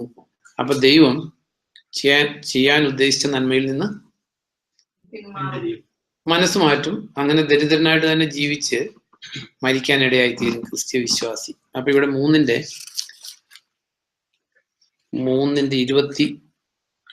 27 വായിക്കുമ്പോ ഭാഗം വായിക്കാം. നന്മ ചെയ്യാൻ കഴിവുള്ളപ്പോൾ അർഹതയുള്ളവർക്ക് അത് നിഷേധിക്കരുത്. അത് നിന്റെ കയ്യിലുള്ളപ്പോൾ പോയി വീണ്ടും വരൂ, നാളെ ഞാനത് തരാം എന്ന് നിന്റെ അയൽക്കാരനോട് പറയരുത്. അതെ, അറിഞ്ഞിരിക്കേണ്ട ഒരു കാര്യമാണ്. അത് ചോദിക്കുന്ന എല്ലാവർക്കും കൊടുക്കണം എന്നല്ല പറഞ്ഞേക്കുന്നത്. നന്മ ചെയ്യാൻ നിനക്ക് കഴിവുള്ളപ്പോൾ അർഹതയുള്ളവർക്ക്, അർഹതയുള്ളവെന്ന് പറഞ്ഞാൽ ജെന്യുവിൻ ആയിട്ടുള്ള, നീഡ്ഫുൾ ആയിട്ടുള്ള ഒരാള്, അങ്ങനെയുള്ള ഒരാൾക്ക് നന്മ ചെയ്യാൻ നിനക്ക് കയ്യിൽ കഴിവുള്ളപ്പോൾ, ഇനി അവൻ വന്ന് നമ്മൾ ആ കാര്യം അറിയാനിടയായി അവൻ വന്ന് ചോദിക്കട്ടെ എന്ന് വിചാരിക്കുന്നത് അത് ക്രിസ്ത്യനല്ല. നോ. ആവശ്യക്കാരനായിട്ടുള്ള ഒരാളെ അറിഞ്ഞു, നമ്മുടെ കയ്യിലുണ്ട് എങ്കിൽ that is a occasion which Lord is expecting you to help. ദൈവം സഹായിക്കാനായിട്ട് നമ്മളിൽ നിന്ന് പ്രതീക്ഷ, അല്ലെങ്കിൽ നമ്മളിതൊന്നും അറിയാൻ ഇടയാകത്തില്ല. നമ്മളത് അറിയാൻ ഇടയായേക്കുന്നത് ദൈവം അറിയിച്ചേക്കുന്ന ഇന്ന ആൾക്ക് ഇന്ന പ്രശ്നമുണ്ട്. അപ്പൊ നമ്മൾ വിചാരിക്കുക, എത്ര പേര് സഹായിക്കാനുണ്ട്, അവർക്ക് ബന്ധക്കാരായിട്ടുള്ള റിലേറ്റീവ്സ് ഉണ്ട്, നമ്മളെയൊക്കെ പൈസയുള്ള ആൾക്കാർ, അവരുടെ ഇമ്മീഡിയറ്റ് റിലേറ്റീവ്സ് ഉണ്ട്. നോ, ദൈവം നമ്മളെ അറിയിച്ചത് അത് നമുക്കുള്ള കമാൻഡ്മെന്റ്, ഞാൻ ആജ്ഞാപിക്കുന്നു എന്ന് എഴുതിയേക്കുന്നു. ദൈവം ഒരിക്കലും റിക്വസ്റ്റ് ചെയ്തില്ല. നോ, ദൈവത്തിന് റിക്വസ്റ്റ് ചെയ്യേണ്ട ആവശ്യമില്ല. He always commands. കാരണം രാജാവിന് റിക്വസ്റ്റ് ചെയ്യേണ്ട ആവശ്യമില്ല, ഉടയവന് റിക്വസ്റ്റ് ചെയ്യേണ്ട ആവശ്യമില്ല, കമാൻഡ് ചെയ്യുക ദൈവം. ഇത് കമാൻഡ് ചെയ്തേക്കുന്ന ഒരു കാര്യം. കാരണം അപ്പോസ്തലനായ പൗലോസ് പറയുന്നുണ്ട്, നമുക്ക് ക്രിസ്തുവിന്റെ മനസ്സുണ്ട്. നമുക്ക് ക്രിസ്തുവിന്റെ മനസ്സ് എവിടെയാണ്? It is from Genesis to Revelation. ദൈവത്തിന്റെ മനസ്സ് റിവീൽ ആയതേക്കുന്നത് ഇവിടെ, വേറെ ഒരു സ്ഥലത്ത് റിവീൽ ആയിട്ടില്ല. ഇതിന് പുറത്ത് ദൈവത്തിന്റെ മനസ്സ് റിവീൽഡ് ആയിട്ടില്ല. അങ്ങനെ ഉണ്ടെങ്കിൽ നമ്മൾ അറിയേണ്ട ആവശ്യമില്ല. അപ്പൊ ഇവിടെ നമ്മുടെ ജീവിതത്തിൽ നമ്മൾ ചിന്തിക്കേണ്ട ഒരു കാര്യം, ഏതോ ചെയ്ത പാപമാണ്, ഏതോ സഹോദരന് ചെയ്യേണ്ടിയിരുന്ന ഹെൽപ്പ് ചെയ്തില്ല. അപ്പൊ നമ്മുടെ ജീവിതത്തില് നമ്മുടെ കയ്യിൽ ഉണ്ടായിരിക്കെ ഒരാവശ്യക്കാരനെ കുറിച്ച്, ആവശ്യക്കാരൻ നമ്മുടെ അടുത്ത് വരുമ്പോഴല്ല, ആവശ്യക്കാരനെ കുറിച്ച് നമുക്ക് അറിവ് കിട്ടിയിട്ട് നമ്മൾ കണ്ണടയ്ക്കുന്നവരാണെങ്കിൽ മോസ്റ്റ് പ്രോബബ്ലി നമുക്ക് ദൈവം എക്സ്പെക്ട് ചെയ്യുന്ന മാനസാന്തരം വന്നിട്ടില്ല. ദൈവം എക്സ്പെക്ട് ചെയ്യുന്ന മാനസാന്തരം എന്ന് പറയുന്നത് അറ്റ്ലീസ്റ്റ് നമ്മുടെ കയ്യിലുള്ളത് ദൈവത്തിൻ്റെതാണ് എന്ന് എണ്ണാത്തവരായിരിക്കും അത്. ഇത് ഞാൻ പാടുപെട്ട് മോസ്റ്റ്ലി പാടുപെട്ടുണ്ടാക്കിയതായിരിക്കും നാച്ചുറലി, ഓക്കെ. പക്ഷെ ബൈബിള് പറയുന്നത് ഡ്യൂട്രോമി 10-ൽ 8 ഒന്ന് വയ്ക്കും.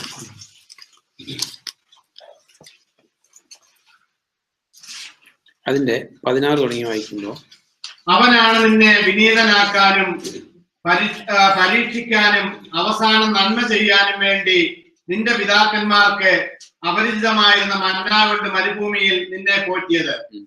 ഞാൻ എന്റെ ശക്തിയും കുലബലവും കൊണ്ട് ഈ സമ്പത്ത് നേടി എന്ന് ഹൃദയത്തിൽ പറയാതിരിക്കാൻ നീ ശ്രദ്ധിക്കുക. നിന്റെ ദൈവമായ കർത്താവിനെ ഓർക്കുക. സമ്പത്ത് ആർജിക്കാനുള്ള കരുത്ത് നിനക്ക് തന്നത് അവനാണല്ലോ. നിന്റെ പിതാക്കന്മാരോട് അവൻ സത്യം ചെയ്ത ഉടമ്പടി ഇന്നത്തെ പോലെ ഉറപ്പിക്കുന്നതിന് വേണ്ടിയിട്ടാണത്. അതെ. അപ്പൊ ഇവിടെ പറഞ്ഞേക്കുന്നത്, അപ്പൊ നമ്മളൊരു ആവശ്യക്കാരനെ കുറിച്ച് നമുക്ക് അറിവ് കിട്ടി. ഈ അറിവ് ബൈ ചാൻസ് അല്ല, nothing is happening by chance. അത് നമ്മൾ അറിയേണ്ട ഒരു കാര്യം. ആ ഇൻഫർമേഷൻ നമുക്ക് എത്തിച്ചത് ദൈവമാണ്. ചിലപ്പോൾ സ്വപ്നത്തിലൂടെ ആയിരിക്കും, അല്ലെങ്കിൽ വേറെ ആരെങ്കിലും പറഞ്ഞു കേട്ടായിരിക്കും മറ്റൊരാളുടെ ആവശ്യത്തെ കുറിച്ച് നമ്മൾ അറിയുന്നത്. അപ്പൊ അറിയുമ്പോൾ വിചാരിക്കരുത് ഇറ്റ് ഈസ് ബൈ ചാൻസ് എന്ന് ഒരിക്കലും വിചാരിക്കരുത്. ആ ഇൻഫർമേഷൻ ദൈവത്തിന്റെ ഗ്ലോബൽ നെറ്റ്വർക്കില്, ദൈവത്തിന്റെ ആ എന്താ പറയുക ഇൻഫർമേഷൻ സിസ്റ്റത്തിൽ നമ്മളെ ദൈവം അറിയിച്ചേക്കുന്ന ഇന്നൊരാൾ ആവശ്യക്കാരനായിട്ടുണ്ട്. കാരണം ദൈവത്തിന്റെ യൂണിവേഴ്സൽ ഡിസ്ട്രിബ്യൂഷനാണ് ദൈവത്തിന്റെ. കാരണം ഈ ലോകത്തിലുള്ള രക്ഷിക്കപ്പെട്ടവരും ദൈവത്തെ വിളിക്കുന്നവരെ മാത്രമല്ല ദൈവം കാത്തു പരിപാലിക്കുന്നത്. He is the God of all. നമ്മൾ റോമൻസിൽ വായിക്കുന്ന പോലെ ഇത് യഹൂദരുടെ ദൈവം മാത്രമാണ്, അല്ല, വിജാതിയുടെ ദൈവമാണ്. കാരണം ദൈവം ഒന്നേ ഉള്ളൂ. അപ്പൊ നമുക്ക് ഈ ഏദോമിന്റെ പാപം നമ്മൾ ചെയ്യുന്നുണ്ടോ എന്ന് നമ്മൾ ചിന്തിച്ചു നോക്കേണ്ട. കാരണം അവൻ കരഞ്ഞാല്, അവൻ വേദനിച്ചാല് നമ്മളോട് ചോദിച്ചിട്ടല്ല അവൻ വേദനിക്കുന്നത്, പക്ഷെ നമ്മൾ അറിഞ്ഞ കാര്യമാണ്. പക്ഷെ അവൻ വേദനിച്ചാല് അത് നമുക്കെതിരെ പാപമായി തീരും. അത് അവിടെ എഴുതിയേക്കുന്നത് അത് നിനക്കെതിരെ പാപമായി തീരും. ദെൻ സിമിലർ ആയിട്ടുള്ള ഒരു സന്ദർഭത്തിൽ എഴുതിയേക്കുന്നത് എക്സോഡസ് 22-ല്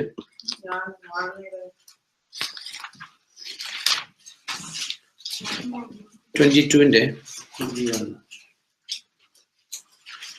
21 തുടങ്ങി വായിക്കുമ്പോ, പരദേശിയെ ഉപദ്രവിക്കുകയോ അയാളോട് അന്യായം പ്രവർത്തിക്കുകയോ ചെയ്യരുത്. ഈജിപ്തിൽ നിങ്ങളും പരദേശികളായിരുന്നുവല്ലോ. വിധവയെയോ അനാഥനെയോ നിങ്ങൾ പീഡിപ്പിക്കരുത്. നിങ്ങൾ അവരെ പീഡിപ്പിക്കുകയും അവർ എന്നോട് നിലവിളിക്കുകയും ചെയ്താൽ തീർച്ചയായും അവരുടെ നിലവിളി കേൾക്കും. ഡ്യൂട്രോമിയിൽ നമ്മൾ കണ്ടത് ദരിദ്രൻ നിലവിളിക്കുന്നതിനെ കുറിച്ചാണ്. നമ്മൾ ചെയ്തതിന്റെ കൺസീക്വൻസ് ആയിട്ട് നിലവിളിക്കുന്നല്ല, അവൻ ബുദ്ധിമുട്ടിൽ നിലവിളിക്കുക, സാമ്പത്തിക ഞെരുക്കത്തിൽ. നമുക്ക് സാമ്പത്തിക ദുരിതം it's A very serious situation. കാരണം സാമ്പത്തിക ദുരിതത്തിൽ അനേകര് ആത്മഹത്യ ചെയ്യുന്ന ഒരു കേസാണ്. അപ്പൊ നമ്മുടെ കയ്യിൽ പണം ഉണ്ടായിരുന്നിട്ട് നമ്മൾ സഹായിക്കാത്തതിന്റെ പേരില് ഒരു മനുഷ്യന്റെ ഹൃദയത്തിൽ, അല്ലെ അവന്റെ ഹൃദയത്തിൽ അവൻ വിലപിക്കാൻ ഇടയായാല് definitely Lord will be furious towards us. അവിടെ എഴുതിയേക്കുന്നത് ഈജിപ്തിൽ നിങ്ങൾ പരദേശികളായിരുന്നു. വിധവയെയോ അനാഥനെ, ഇത് ദരിദ്രരെ റെപ്രസെന്റ് ചെയ്യുന്ന കാര്യം എന്നുള്ളതേ ഉള്ളൂ. വിധവ എന്ന് പറഞ്ഞിരിക്കുന്നത് നോട്ടലി ഭർത്താവ് മരിച്ചെന്നുള്ള അർത്ഥത്തിലല്ല നമ്മൾ വായിക്കുന്നുണ്ട്. 1 തിമോത്തി chapter 5 നമ്മൾ വായിക്കുന്നത് സഹായം അർഹിക്കുന്ന വിധവയെ ഉദ്ദേശിക്കുന്നു. അപ്പോൾ വിധവയെയോ അനാഥനെയോ നിങ്ങൾ പീഡിപ്പിക്കരുത്. നിങ്ങൾ അവരെ പീഡിപ്പിക്കുകയും അവർ എന്നോട് നിലവിളിക്കുകയും ചെയ്താൽ ഞാൻ തീർച്ചയായും അവരുടെ നിലവിളി കേൾക്കും. എൻ്റെ കോപം ജ്വലിക്കും. ഞാൻ നിങ്ങളെ വാളുകൊണ്ട് കൊല്ലും. നിങ്ങളുടെ ഭാര്യമാർ വിധവകളും കുട്ടികൾ അനാഥരും ആകും. അപ്പൊ ഇതിൽ നമ്മൾ അറിയേണ്ട ഒരു കാര്യം, ഇപ്പൊ നമ്മൾ സഹായിക്കേണ്ട ഒരാളെ സഹായിച്ചില്ല, ഒരുപക്ഷെ അതിനു മുമ്പ് നമ്മെ സഹായിച്ചിട്ടുള്ള ആളായിരിക്കും. പക്ഷെ നമുക്ക് ഇത്തിരി സാമ്പത്തിക സ്ഥിതിയൊക്കെ കൂടി കഴിയുമ്പോൾ നമ്മൾ നാച്ചുറലി സാമ്പത്തിക സ്ഥിതി കൂടുമ്പോൾ ആൾക്കാർ അഹങ്കാരികളാവും. നാച്ചുറൽ ഔട്ട്കം അതാണ്. അപ്പോൾ ആദ്യം സഹായിച്ച ആളെ മറന്നു. അപ്പൊ ആ ആളുടെ ബുദ്ധിമുട്ടില് ചിന്തിക്കുക, ഞാൻ അന്ന് സഹായിച്ചതാണല്ലോ, പക്ഷെ ഇന്ന് എന്നെ സഹായിക്കുന്നില്ല. ഇതെല്ലാം ന്യൂക്ലിയർ ബോംബുകളായത്. ഇത് കുടുംബത്തെ വേരോടെ കാർന്നു തിന്നുന്നത്. കാരണം ദൈവം നമുക്ക് എഗൻസ്റ്റ് ആയാല് ഞാൻ കോപിക്കും, വാളുകൊണ്ട് നിന്നെ കൊല്ലും എന്ന് പറഞ്ഞാൽ മേ നോട്ട് ബി ലിറ്ററലി നമ്മുടെ ലൈഫിനെ എക്സിക്യൂട്ട് ചെയ്തോളണമെന്നില്ല. മരണം എന്ന് പറയുന്ന അൾട്ടിമേറ്റ്. അതിനിടയിൽ ഒത്തിരി സ്റ്റേജസ് ഉണ്ട് മനുഷ്യന്, ഇല്ലേ? നമ്മൾ ഹീബ്രൂസിൽ വായിക്കുന്നുണ്ട് 2-3 സാക്ഷികളുടെ തെളിവിന്മേൽ മോശയുടെ നിയമം ലംഘിക്കുന്നവരെ വധിക്കുന്നു എങ്കിൽ കർത്താവിന്റെ രക്തത്തെ അതായത് നിസ്സാരമായിട്ട് എണ്ണി കർത്താവിനെതിരെ പാപം ചെയ്യുന്നവർക്ക് ഞാൻ എന്ന് ചിന്തിക്കുന്ന ഒരു കാര്യമാണ്, എത്ര അതിനേക്കാൾ കൂടുതലായിട്ട് എന്ത് ശിക്ഷയായിരിക്കും വരുന്നത്? കാരണം മോശയുടെ നിയമം ലംഘിക്കുന്നവർക്ക് എന്താ ശിക്ഷ? എന്താ? വധശിക്ഷയാണ്. എന്നാൽ കർത്താവിന്റെ ന്യൂ കവനന്റിനെ നിസ്സാരമാക്കി കളയുന്നവർക്ക് അതിനേക്കാൾ കഠിനമായ ശിക്ഷ എന്ന് പറയുമ്പോൾ ഇന്നും എനിക്കറിയില്ല. ഐ ഡോണ്ട് നോ ദൈവം എന്താ എക്സ്പെക്ട് ചെയ്തേക്കുന്നത്. പലപ്പോഴും നമ്മൾ ലോകത്തിൽ കാണാറുണ്ട് ഇല്ലേ, പലരുടെയും മരണം മനുഷ്യർ കാക്ഷിക്കാറുണ്ട്. ഓ, മരിച്ചിരുന്ന് ഈ കഷ്ടപ്പാടിൽ നിന്ന് രക്ഷപ്പെടുമായിരുന്നു. അപ്പൊ ദാറ്റ് മീൻസ് അതായത് മരിക്കണം എന്ന് ബന്ധക്കാരും സ്വന്തക്കാരും അവനവും തന്നെ ആഗ്രഹിക്കുന്ന ഒരു കണ്ടീഷനിൽ എത്തും. അറ്റ് ദി സെയിം ടൈം മരിക്കോ ഇല്ലാത്ത കണ്ടീഷനിൽ എത്തുന്നു വേണം അതിൽ നിന്ന് മനസ്സിലായി. അത് is my own understanding, it my not be correct. അപ്പൊ ഇതില് പക്ഷെ ഈ പറഞ്ഞിരിക്കുന്ന കാര്യം മറക്കരുത്, ഏതോമിന്റെ പാപം എന്ന് പറയുന്നത് അപ്പൊ നമ്മുടെ ജീവിതത്തിൽ നമ്മളൊന്ന് ഇൻട്രോസ്പെക്ട് ചെയ്ത് നോക്കാം നമ്മള്. കാരണം പാപം ചെയ്താല് അത് ജെന്യുവിനായിട്ട് മാനസാന്തരപ്പെട്ട് കർത്താവിന് പ്രീതികരമായിട്ടുള്ള റിപ്പന്റൻസ് ഹൃദയ ദുഃഖത്തിൽ എത്തിയില്ലെങ്കിൽ പാപം വേട്ടയാടും. സംശയമില്ലാത്ത കാര്യം. നമ്മൾ വായിക്കുന്ന നമ്പേഴ്സ് 32:23 ഭാഗം വായിക്കും. അല്ലെ, പാപം നമ്മൾ മറന്നു പോയാലും ദൈവത്തിന്റെ ലിസ്റ്റിൽ നിന്ന് മറന്നു പോകത്തില്ല. 32:23 ആണ്. നിങ്ങൾ ഇങ്ങനെ ചെയ്യാത്ത പക്ഷം ഇതാ നിങ്ങൾ കർത്താവിനെതിരെ പാപം ചെയ്തിരിക്കുന്നു, നിങ്ങളുടെ പാപം നിങ്ങളെ തെരഞ്ഞു പിടിക്കും നിശ്ചയം. അതെ, പാപം തെരഞ്ഞു പിടിക്കും നിശ്ചയം. നമ്മളിങ്ങനെ ഇപ്പൊ നമ്മൾ ചിന്തിച്ച ഏതോന്റെ പാപ നമ്മൾ നമ്മുടെ പാസ്റ്റ് ലൈഫില് രക്ഷിക്കപ്പെട്ടോ രക്ഷിക്കപ്പെടാതെയൊക്കെ ആയിക്കോട്ടെ പാപമാണ്. അല്ലെങ്കിൽ നമ്മൾ ഈ അടുത്ത ദിവസം ചിന്തിച്ചതാ, പരിശുദ്ധാത്മാവ് വന്നു കഴിയുമ്പോൾ പാപത്തെ കുറിച്ച് ബോധ്യം തരും. എന്താ പാപം പറഞ്ഞിരിക്കുന്ന പാപം എന്താ അവിടെ? അതായത് കർത്താവായ യേശുക്രിസ്തുവിൽ വിശ്വസിക്കായാൽ പാപം. കാരണം എല്ലാ പാപങ്ങളെയും മായ്ച്ചു കളയുന്ന ഏക സൊല്യൂഷനാണ് കർത്താവിലുള്ള വിശ്വാസം. അതുകൊണ്ടാണ് ആ ഒരു പാപം മാത്രം പറഞ്ഞിരിക്കുന്നത്. ബാക്കിയുള്ള എന്തൊക്കെ പാപം ഉണ്ടെങ്കിലും അത് മായ്ക്കപ്പെടും, പാപം മായ്ക്കപ്പെടും. പക്ഷെ നമ്മൾ ചിന്തിക്കാറുണ്ട് ജെന്യുവിൻ ആയിട്ടുള്ള റിപ്പൻറ്റൻസിൽ എന്തുണ്ട്? പരിഹാരം ഇൻക്ലൂഡഡാ. നമ്മുടെ കർത്താവിനെ അറിയാത്ത കാലത്ത് നമ്മൾ ഇതുപോലെയുള്ള വയലേഷൻസ് ചെയ്തിട്ടുണ്ടെങ്കിൽ അതിനെക്കുറിച്ച് നമ്മൾ മാനസാന്തരപ്പെട്ടേ പറ്റൂ. അല്ലെങ്കിൽ സഹായിക്കേണ്ടവരെ സഹായിക്കാതിരുന്നിട്ടുണ്ടെങ്കിൽ അത് മാനസാന്തരപ്പെട്ടില്ലെങ്കിൽ പ്രശ്നം ജീവിതത്തിൽ. അതുകൊണ്ടാണ് നമ്മൾ ഈ രക്ഷിക്കപ്പെട്ടവരുടെ ജീവിതത്തിൽ ദൈവം വിഭാവനം ചെയ്യുന്ന നന്മകൾ വരാത്തതിന്റെ റീസൺ രക്ഷിക്കപ്പെട്ടവരെ പോലെ ജീവിക്കാത്തതുകൊണ്ടാണ്, ദൈവത്തിന്റെ പ്രമാണങ്ങൾ അനുസരിക്കാത്തതുകൊണ്ട്, ദൈവത്തിന്റെ കൽപ്പനകൾ അനുസരിക്കാത്തതുകൊണ്ട്. കാരണം ദൈവത്തിന്റെ കൽപ്പന എന്നും മനുഷ്യന് ഐശ്വര്യം കൊണ്ടുവരും. ഈ സെക്കൻഡ് ക്രോണിക്കിൾസ് 24:20 വായിക്കുമ്പോൾ 24:20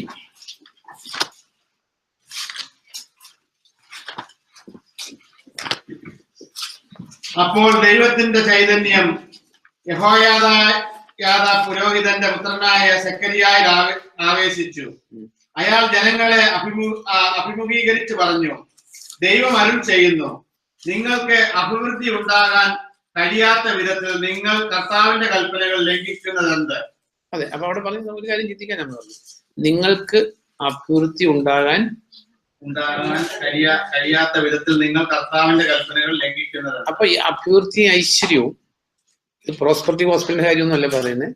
ജീവിതത്തിൽ നമുക്ക് എല്ലാ ഐശ്വര്യവും അനുഗ്രഹവും, ഈ അനുഗ്രഹം എന്ന് പറയുമ്പോൾ പൈസ ഉണ്ടാകുന്ന കാര്യമല്ല, അതായത് many faceted blessing of the Lord. എല്ലാ മേഖലകളിലും ദൈവം നമ്മളെ അനുഗ്രഹിക്കാനും ഐശ്വര്യമായിട്ട് സമാധാനമായിട്ട് നടത്താനും ആഗ്രഹിക്കുന്നത്. അത് കിട്ടാത്തതിന്റെ ഉള്ള റീസൺ എന്താ?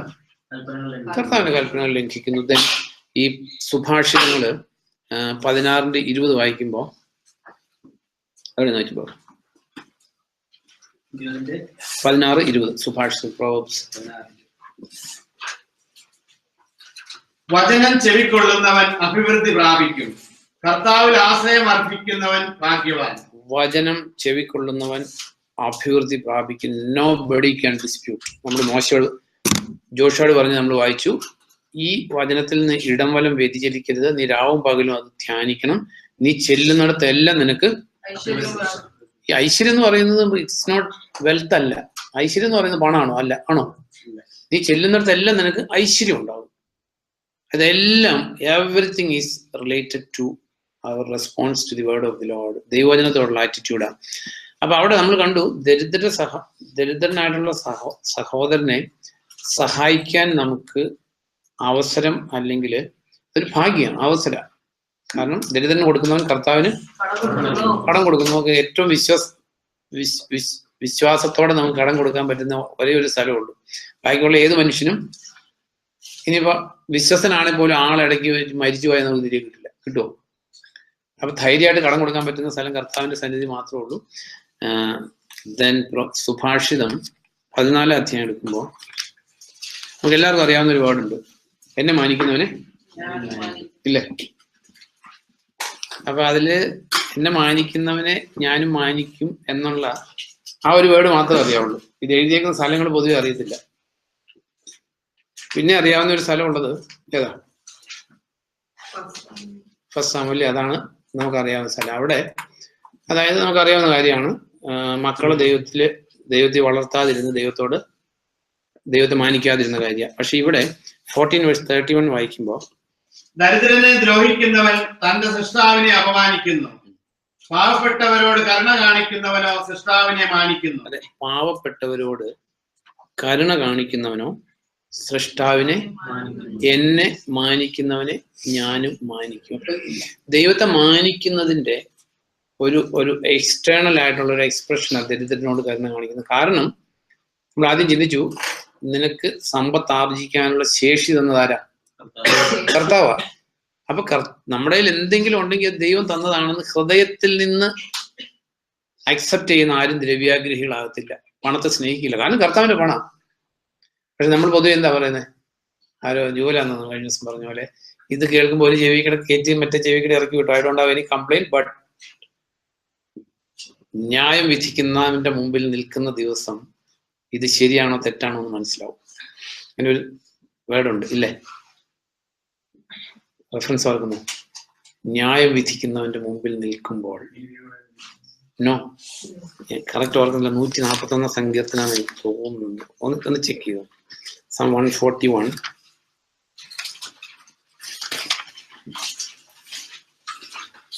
അതെ, 141:6 വായിക്കുമ്പോൾ, തങ്ങളെ കുറ്റം വിധിക്കാനുള്ളവന്റെ കയ്യിൽ ഏൽപ്പിക്കപ്പെടുമ്പോൾ കർത്താവിന്റെ വചനം സത്യമെന്ന് അവർ ഗ്രഹിക്കും.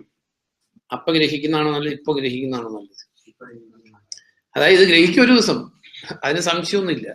വള്ളി പുള്ളിക്ക് മാറ്റം വരില്ല എന്ന് കർത്താവ് പറഞ്ഞാൽ മാറ്റം വരില്ല. കർത്താവിന്റെ ന്യായവിധി കർക്കശമായിട്ട് ക്ഷണത്തിൽ നിറവേറ്റും. അപ്പൊ ഇതിൽ എഴുതിയേക്കുന്നത്, തങ്ങളെ കുറ്റം വിധിക്കാനുള്ളവന്റെ കയ്യിൽ ഏൽപ്പിക്കപ്പെടുമ്പോൾ എന്ത് മനസ്സിലാവും?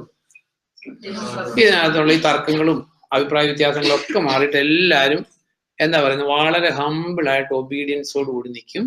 നമ്മൾ വായിക്കുന്ന സകല നാവും യേശു കർത്താവ് നേറ്റു പറയും, സകല മുട്ടും കർത്താവിന്റെ മുമ്പിൽ മടങ്ങും. നമ്മൾ അറിഞ്ഞിരിക്കേണ്ട ഒരു കാര്യം, ദൈവത്തിന്റെ വചനത്തോട് മല്ലടിക്കാനുള്ള ശേഷി നമുക്ക് ആർക്കും ഇല്ല. അപ്പൊ ഇതില് നമ്മൾ ചിന്തിച്ചത്, പലപ്പോഴും ജീവിതത്തിൽ അഭിവൃദ്ധി വരാത്തതിന്റെ കാരണം ദൈവവചനത്തെ നമ്മൾ അക്സെപ്റ്റ് ചെയ്യുന്നത് സെലക്റ്റീവ് ആയിട്ടാണ്. നമുക്ക് ഇഷ്ടമുള്ളതൊക്കെ നമ്മളിങ്ങോട് എടുക്കും, ഇഷ്ടമില്ലാത്തതൊക്കെ എന്ത് ചെയ്യും? അതെ, ഒരു ചെവിയുടെ കയറി. കാര്യം ചെവി ടു ചെവി ദൈവം ഓപ്പണിംഗ് ഒന്നും ഇട്ടിട്ടില്ല. പക്ഷെ മനുഷ്യൻ എന്ത് ചെയ്യും?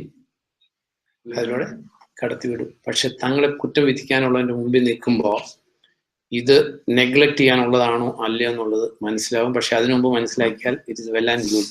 അപ്പൊ ഇതില് സാഹോദര്യത്തിന്റെ, അപ്പൊ ഇവിടെ എഗെയിൻ പ്രോവേഴ്സ് 14 അധ്യായത്തില്, അപ്പൊ നമ്മള് എന്നെ മാനിക്കുന്നവനെ ഞാനും മാനിക്കും. One of the methods of ദൈവത്തെ മാനിക്കുന്നതിന്റെ ഒരു മെത്തേഡ് എന്താ?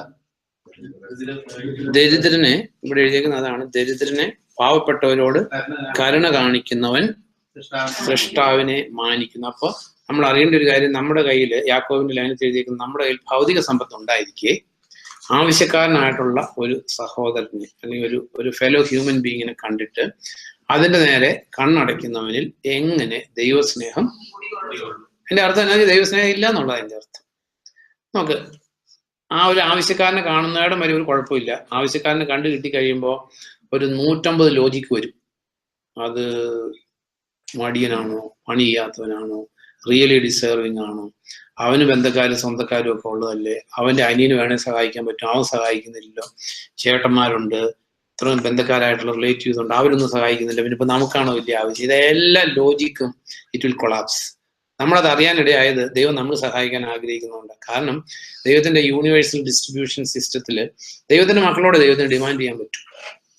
അപ്പൊ അതിനോട് നമ്മൾ നെഗ്ലക്ട് ചെയ്താൽ അത് പ്രശ്നമായി തീരും.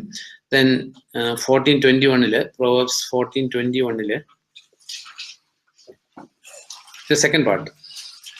ദരിദ്രനോട് ദയ കാണിക്കുന്നവനോ ഭാഗ്യവാൻ. ഓക്കെ, അതിന്റെ റീസൺ എന്താന്ന് ആലോചിച്ച് നോക്കും. ദരിദ്രനോട് ദയ കാണിക്കുന്നവനോ നമ്മൾ പറയുന്നത് എന്തെങ്കിലും ആൾക്കാർ പറയുന്നത് കേട്ടിട്ടുണ്ട്, അവർ പിള്ളേരെല്ലാം പഠിച്ച് മിടുക്കരായി, അങ്ങനെ ഭാഗ്യവാനാണ്.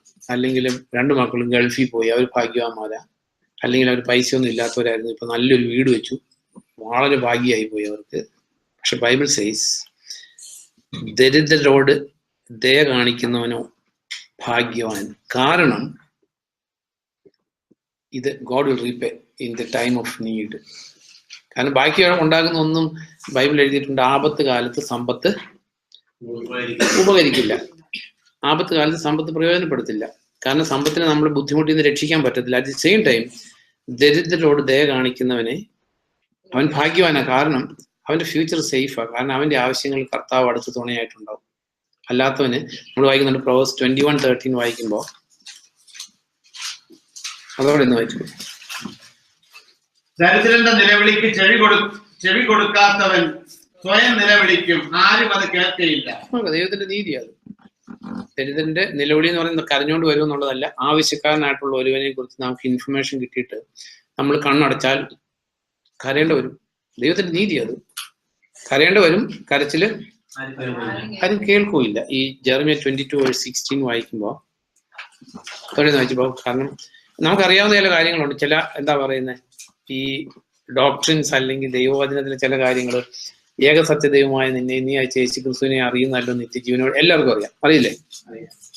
പക്ഷെ ഇതറിയത്തില്ല. 22:16 വായിക്കുമ്പോൾ, അയാൾ പാവപ്പെട്ടവർക്കും ദരിദ്രർക്കും നീതി നൽകി, അത് ശുഭകരവുമായി, ഇതല്ലേ എന്നെ അറിയുക എന്നത്. അപ്പൊ ഇവിടെ പറഞ്ഞേക്കുന്ന ഏകസത്യദൈവമായ നിന്നെയും നീ അയച്ച യേശു ക്രിസ്തുവിനെ അറിയുക എന്നതാണ് നിത്യജീവൻ എന്ന് പറഞ്ഞേക്കുന്നത്. ഇവിടെ ദൈവത്തെ അറിയുന്ന നിത്യജീവൻ. അപ്പോ ഏകസത്യ ദൈവമായ നിന്നെ നീ അയച്ച യേശു ക്രിസ്തുവിനെ അറിയുന്ന മനുഷ്യനാണെങ്കിൽ അവന്റെ ഒരു ക്വാളിറ്റി എഴുതിയേക്കുന്നത്.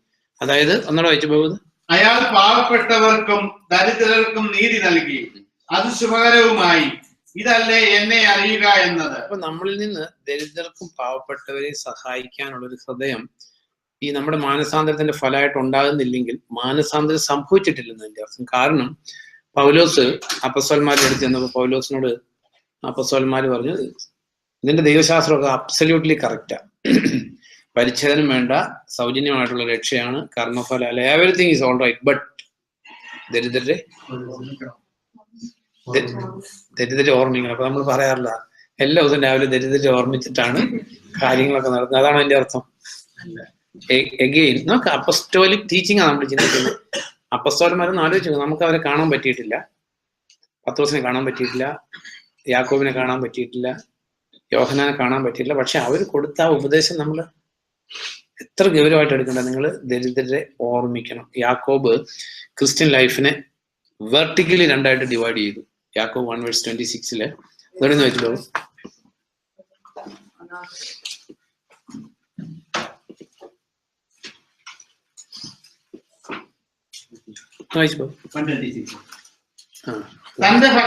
താൻ ഭക്തനാണെന്ന് കരുതുകയും, അത് കഴിഞ്ഞിട്ടുള്ള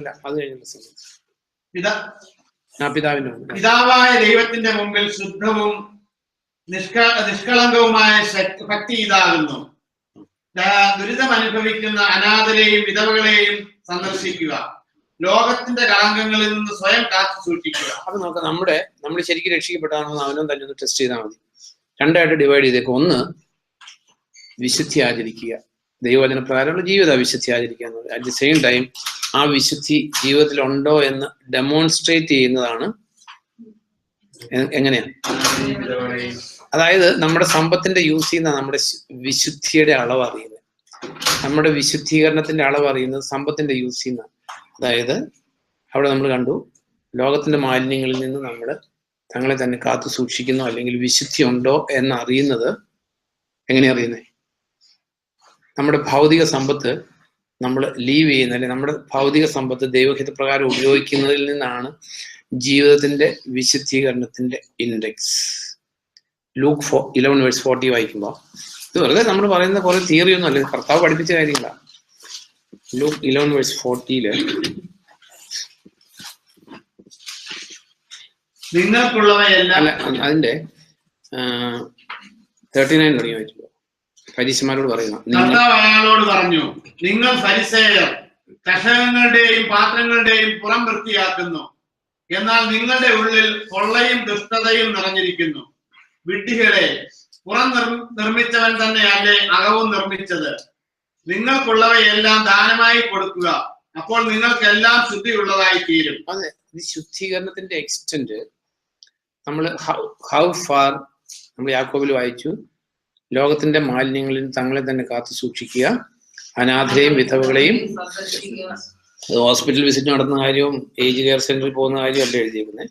അനാഥരെയും വിധവകളെയും സന്ദർശിക്കുക എന്ന് പറഞ്ഞാൽ എന്താ മീൻസ്? അപ്പൊ നമ്മുടെ ജീവിതത്തിന്റെ ലക്ഷ്യം ദൈവത്തിന്റെ ഹിതം നിറവേ. ദൈവത്തിന്റെ ഹിതമോ നമ്മുടെ ജീവിതം കൊണ്ട് മറ്റുള്ളവരെ സഹായിക്കുക എന്നുള്ളതാണ്. സൽപ്രവൃത്തികളിൽ ശുഷ്കാന്തിയുള്ള ഒരു ജനത്തെ തനിക്ക് വേണ്ടി. നമ്മൾ പൊതുവെ നോളജില് പൗലോസ് ഒരു സ്ഥലത്ത് പറയുന്ന പോലെ, പ്രസംഗത്തിൽ വലിയ പാഠമില്ലെങ്കിലും നോളജ് കുറവില്ല. നമ്മുടെ ഇവിടെ ഇരിക്കുന്ന എനിക്കറിയത്തില്ല, ഐ ഡോണ്ട് നോ, ആ നോളജ് അനുസരിച്ച് ജീവിക്കുന്നവരാണെന്ന് തന്നെ ആത്മാർത്ഥമായിട്ട് വിശ്വസിക്കുന്നത്. അറ്റ് ദി സെയിം ടൈം അങ്ങനെ അല്ലെങ്കിൽ അത് പ്രശ്നമാകും. കാരണം അപ്പൊ അവിടെ പറഞ്ഞേക്കുന്നത് അനാഥരെയും വിധവകളെയും. അപ്പൊ നമ്മുടെ ജീവിതത്തിൽ നമുക്കുള്ളത് എത്രത്തോളം ദാനമായിട്ട് കൊടുക്കുന്നോ ടു ദാറ്റ് എക്സ്റ്റെന്റ് ആണ് എന്തുണ്ടാകുന്നത്, ശുദ്ധീകരണം നടക്കുന്ന ഉള്ളിൽ ശുദ്ധി. കാരണം ഈ ലോകത്തോടുള്ള സ്നേഹമാണ് നമ്മുടെ സയന്റിഫിക്കേഷൻ ഏറ്റവും വലിയ തടസ്സം. കാരണം ലോകത്തോടുള്ള സ്നേഹം ദൈവത്തോടുള്ള ശത്രു. അപ്പൊ പലപ്പോഴും നമ്മൾ വിട്ടുപേക്ഷിക്കാത്തതിന്റെ റീസൺ നമുക്ക് അതിനോടുള്ള സ്നേഹം കൊണ്ട് നമ്മുടേതായിട്ട് സ്വന്തമായിട്ട് ഒന്നും ഇല്ല എന്ന് ജെന്യുവിനായിട്ട് ഹൃദയത്തിൽ നിന്ന് വിശ്വസിക്കുന്ന ആൾക്ക് ഒരാവശ്യക്കാരന് വേണ്ടിയിട്ട് തന്റെ ഭൗതിക സമ്പത്ത് കൊടുക്കാൻ അല്പം പോലും there is no need of a second thought. എൻ്റെ ആവശ്യമില്ല. അറ്റ് ദി സെയിം ടൈം ഇത് എൻ്റെ സ്വന്തം എന്ന് കരുതുന്ന ആൾക്കാർക്ക് ഭയങ്കര ബുദ്ധിമുട്ടായിരിക്കും. അഥവാ കൊടുത്തു കഴിഞ്ഞാൽ എങ്ങനെയായിരിക്കും? കൊടുത്തു കഴിയുമ്പോൾ ഒരു സങ്കടമായിരിക്കും. എന്നാലും അത് ഗതികേട്. അത് അറിയാതിരിക്കുമായിരുന്നെങ്കിൽ ഈ ബുദ്ധിമുട്ടില്ലായിരുന്നു. ചില ആൾക്കാർ പറഞ്ഞു കേട്ടില്ലേ, ഇത് അറിയാൻ പോയതാ കുഴപ്പമായത്, അറിയാതിരുന്നെങ്കിൽ സമാധാനമായിട്ട് ജീവിക്കാതെ. ഈ സമാധാനം എല്ലാം ഷോർട്ട് ലീവ്ഡാ. ആ സമാധാനം അവസാനിക്കുക ഉടനെ തന്നെ. അറ്റ് ദി സെയിം ടൈം സമാധാനത്തിന്റെ ദാതാവ് കർത്താവ്, എന്റെ സമാധാനം ഞാൻ നിങ്ങൾക്ക് തരുന്നു. അത് ലോകം തരുന്ന പോലെയല്ല, അത് നിങ്ങളിൽ ആർക്കും എടുക്കാൻ പറ്റത്തില്ല. One of the names of the യഹോവ, യഹോവയുടെ ഒരു നാമം തന്നെ യഹോവ ഷാലോ. നമ്മൾ ന്യൂ ടെസ്റ്റമെന്റ് വായിച്ചു, അവനാണ് നമ്മുടെ സമാധാനം. അപ്പൊ നമ്മള് ഈ ഏദോമിന്റെ പാപത്തെ കുറിച്ച് ചിന്തിച്ചപ്പോ സാഹോദര്യത്തിന്റെ ഉടമ്പടി, അത് നമ്മൾ ഡീറ്റെയിൽ ആയിട്ട് ചിന്തിച്ചത്. 2 ഒബേദ്യയിലേക്ക് മടങ്ങി വരുമ്പോ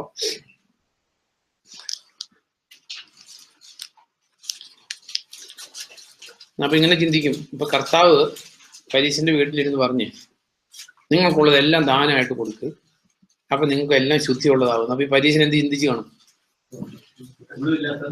ഹലോ, ഇദ്ദേഹത്തിന് പഠിപ്പിക്കാൻ ഒരു ബുദ്ധിമുട്ടുമില്ല, ഒന്നുമില്ല.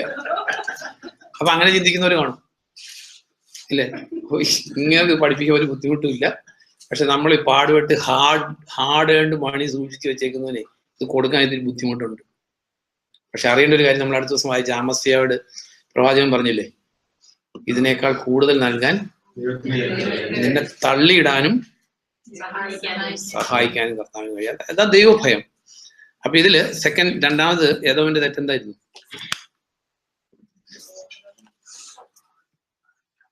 എന്ന് വായിച്ചേ ബാബു. ഒബേദ്യ അല്ല, ഇതില് അപ്പൊ ഇതിൽ രണ്ടാമത് പറഞ്ഞേക്കുന്നത് 11ാം സെന്റൻസ്. അതെ, അപ്പോൾ ഒരാളെ പോലെ പെരുമാറി സഹോദരന്റെ നിർഭാഗ്യ ദിനത്തിൽ അയാളുടെ ദിനത്തെ കുറിച്ച് നീ അഹങ്കരിച്ച് ആഹ്ലാദിക്കരുതായിരുന്നു. ഇതൊക്കെ മനുഷ്യന് നമുക്ക് മറ്റൊരാൾക്ക് ഒരു ബുദ്ധിമുട്ട് വരുമ്പോ അതിനെക്കുറിച്ച് ദുഃഖിക്കാതിരിക്കുന്നത് അത് സന്തോഷം. നമ്മളാദ്യം ചിന്തിച്ച പോലെ മൊറാസിനെ ശപിക്കുക, കാരണം കർത്താവിനെതിരെയുള്ള യുദ്ധത്തിൽ സഹായിക്കാൻ വന്നില്ല. സെയിമേ മറ്റൊരാൾക്കൊരു കഷ്ടം വരുമ്പോ നമ്മളെ സംബന്ധിക്കുന്ന കാര്യമല്ല എന്ന് വിചാരിക്കുന്നത് തന്നെ അത് ഇറ്റ്സ് എ വേ ഓഫ്, നമ്മൾ ദുഃഖിക്കേണ്ടവരാ. നമ്മൾ റോമാലേഖനത്തിൽ വായിക്കുന്നുണ്ട്, ദുഃഖിക്കുന്നവരോടുകൂടി ദുഃഖിക്കുക, സന്തോഷിക്കുന്നവരോടുകൂടെ സന്തോഷിക്കുക. അപ്പൊ ഒരാൾക്കൊരു ദുഃഖം വരുമ്പോ നമ്മുടെ ഹൃദയത്തിന് ഒരു ദുഃഖം വരുന്നില്ലെങ്കിൽ it is same as rejoicing. അപ്പോൾ ഇവിടെ ഏതോം ചെയ്തത് ഈ ഇസ്രായേൽക്കാർക്ക് നാശമെല്ലാം വന്നപ്പോൾ അവരെന്ത് ചെയ്തു? കാരണം ഇതങ്ങ് ജീനിയോളജി പുറകോട്ട് ചിന്തിക്കുമ്പോൾ സത്യത്തില് അവകാശി ഏശാവാണ്, മൂത്ത ആള് അല്ലെ. ഇവർക്ക് അറിയാം, ഹിസ്റ്ററി ഒക്കെ അറിയാം, ഇവർക്കെല്ലാം അറിയാം, ജനറേഷൻ കടന്നു പോകുമ്പോഴും അറിയാം. അപ്പോ ഈ ഇസ്രായേൽക്കാർക്ക് ഒരു നഷ്ടം വരുമ്പോൾ ഹിസ്റ്ററി എല്ലാം ചിന്തിക്കുന്നുണ്ട്, അന്ന് നമുക്ക് ന്യായമായിട്ട് കിട്ടേണ്ടത് ഇപ്പൊ എടുത്തിട്ട് ഇപ്പോ എന്തായി ഇല്ലേ. ആൾക്കാർ പറയാറില്ല ഇങ്ങനെ വേറെ ആൾക്ക് ഒരു കഷ്ടം വരുമ്പോൾ ഗതികേട് അങ്ങനെയൊക്കെ ഉണ്ടാക്കിയിട്ട് ഇപ്പൊ എന്തായി, അല്ലെങ്കിൽ ഇപ്പൊ എല്ലാ സമ്പത്തുണ്ട്, എല്ലാ ഐശ്വര്യമുണ്ട്, പക്ഷെ അനുഭവിക്കാൻ ഒരു അവകാശമില്ല, എന്താ? ഇതെല്ലാം ഈ ഏദോമിന്റെ പാപത്തിൽപ്പെട്ട കാര്യമില്ല. നമ്മുടെ മറ്റൊരാളുടെ ദുഃഖത്തില് നമുക്ക് ദുഃഖിക്കാൻ പറ്റണമെങ്കിൽ ആദാമിന്റെ സന്തതിക്ക് പറ്റില്ല. ആദാമിന്റെ സന്തതിയുടെ നേച്ചർ എന്ന് പറയുമ്പോൾ പറഞ്ഞില്ലേ, ഉള്ളിൽ ചെറിയൊരു സന്തോഷം വേറൊരാളുടെ നാശത്തില്. കാര്യം ഒന്നും ചെയ്യാനൊന്നും പോകുന്നില്ല, ആരോടും പറയുന്നില്ല, എന്നാലും ശരി ഇനി കഷ്ടം വന്നതിലൊരു സന്തോഷം. ഇതാണ് ശരിക്കും മാനസാന്തരം എന്ന് പറയുന്നത്. വേറൊരാളുടെ ദുഃഖത്തില് നമുക്ക് ദുഃഖിക്കാൻ പറ്റണമെങ്കിൽ കർത്താവിന്റെ ആത്മാവ് നമ്മുടെ ഉള്ളിൽ പ്രവേശിച്ചേ പറ്റൂ. ദൈവത്തിന്റെ ആത്മാവില്ലാത്തവൻ ദൈവത്തിനുള്ളവനല്ല. അപ്പൊ ദൈവത്തിന്റെ ആത്മാവില്ലാത്തവനെല്ലാം മറ്റുള്ളവരുടെ കഷ്ടം കാണുമ്പോൾ നമ്മളൊന്നും പറയാൻ പോയില്ലേലും ചെറിയൊരു സന്തോഷം, അതിനകത്തൊരു ദുഃഖമില്ല മറ്റൊരാളുടെ ദുഃഖത്തിൽ. അതല്ല ദൈവം ആഗ്രഹിക്കുന്നത്. നമ്മളാണ് ആ സ്ഥാനത്തെങ്കിൽ, അല്ലെ നമ്മുടെ മക്കൾക്കാണ് അത് സംഭവിക്കുന്നതെങ്കിൽ, നമ്മുടെ മക്കളാണ് അങ്ങനെ എങ്കിൽ എത്ര ദുഃഖകരായിരിക്കും. അങ്ങനെ ഒരു ഹൃദയം നമുക്ക് ഉണ്ടാകുന്നില്ല എങ്കിൽ, ഒരു ദിവസം കൊണ്ട് ഉണ്ടാകുന്നില്ല, ഒരു ട്രാൻസ്ഫോർമേഷൻ പോലും നമ്മുടെ ജീവിതത്തിൽ ഇല്ല എങ്കിൽ ദുഃഖകരെന്നേ പറയാൻ പറ്റൂ. അപ്പം സന്തോഷിച്ചു. പിന്നീട് 13ാം സെന്റൻസിൽ അനർത്ഥ ദിനത്തിൽ എന്റെ ജനത്തിന്റെ കവാടത്തിനുള്ളിൽ നീ കടക്കരുതായിരുന്നു. നോക്ക്, ശത്രുക്കളോട് കൂടെ ചേർന്നു, അല്ലെങ്കിൽ ഇവർക്ക് നാശം ഉണ്ടാക്കുന്നവരുടെ കൂടെ ചേർന്നു. അപ്പൊ നമ്മുടെ ജീവിതത്തിൽ നമ്മൾ ആരും അങ്ങനെ ചെയ്യില്ല. അറ്റ് ദി സെയിം ടൈം ഏതോ ചെയ്തൊരു പാപമായിരുന്നു. അടുത്ത സെന്റൻസിൽ അനർത്ഥ ദിനത്തിൽ അയാളുടെ സമ്പത്തുകൾ നീ കൊള്ളയടിക്കരുതായിരുന്നു. പലായനം ചെയ്യുന്ന അയാളുടെ ആളുകളെ വെട്ടിമുറിക്കാൻ നീ കവലയിൽ നിലയുറപ്പിക്കരുതായിരുന്നു. ദുരിത ദിനത്തിൽ അവരിൽ ശേഷിച്ചിരുന്നവരെ ശത്രുവിന് നീ ഏൽപ്പിച്ചു കൊടുക്കരുതായിരുന്നു. ഇവര് ഈ ഇസ്രായേൽക്കാരെ പ്രൊട്ടക്ട് ചെയ്യാനായിട്ട് മുമ്പോട്ട് വരേണ്ടവരാ. അറ്റ് ദി സെയിം ടൈം എന്ത് ചെയ്തു? ശത്രുക്കളുടെ കൂടെ കൂടി. കാരണം ഈ പലപ്പോഴും അങ്ങനെയാ നമ്മുടെ ജീവിതത്തിന്റെ ഉള്ളില് ഈ ഹൃദയത്തിൽ നിന്ന് ഫൊർഗീവ് ചെയ്തിട്ടില്ലെങ്കിൽ ഇല്ലേ, വയസ്സാകുമ്പോ എന്താ പിടിക്കുന്ന രോഗം ഉണ്ടല്ലോ, എന്താ ഡിമെൻഷ്യ പിടിച്ചു കഴിയുമ്പോ ഈ പണ്ടത്തെ ഓർമ്മകളൊക്കെ പുറത്തേക്ക് വരും.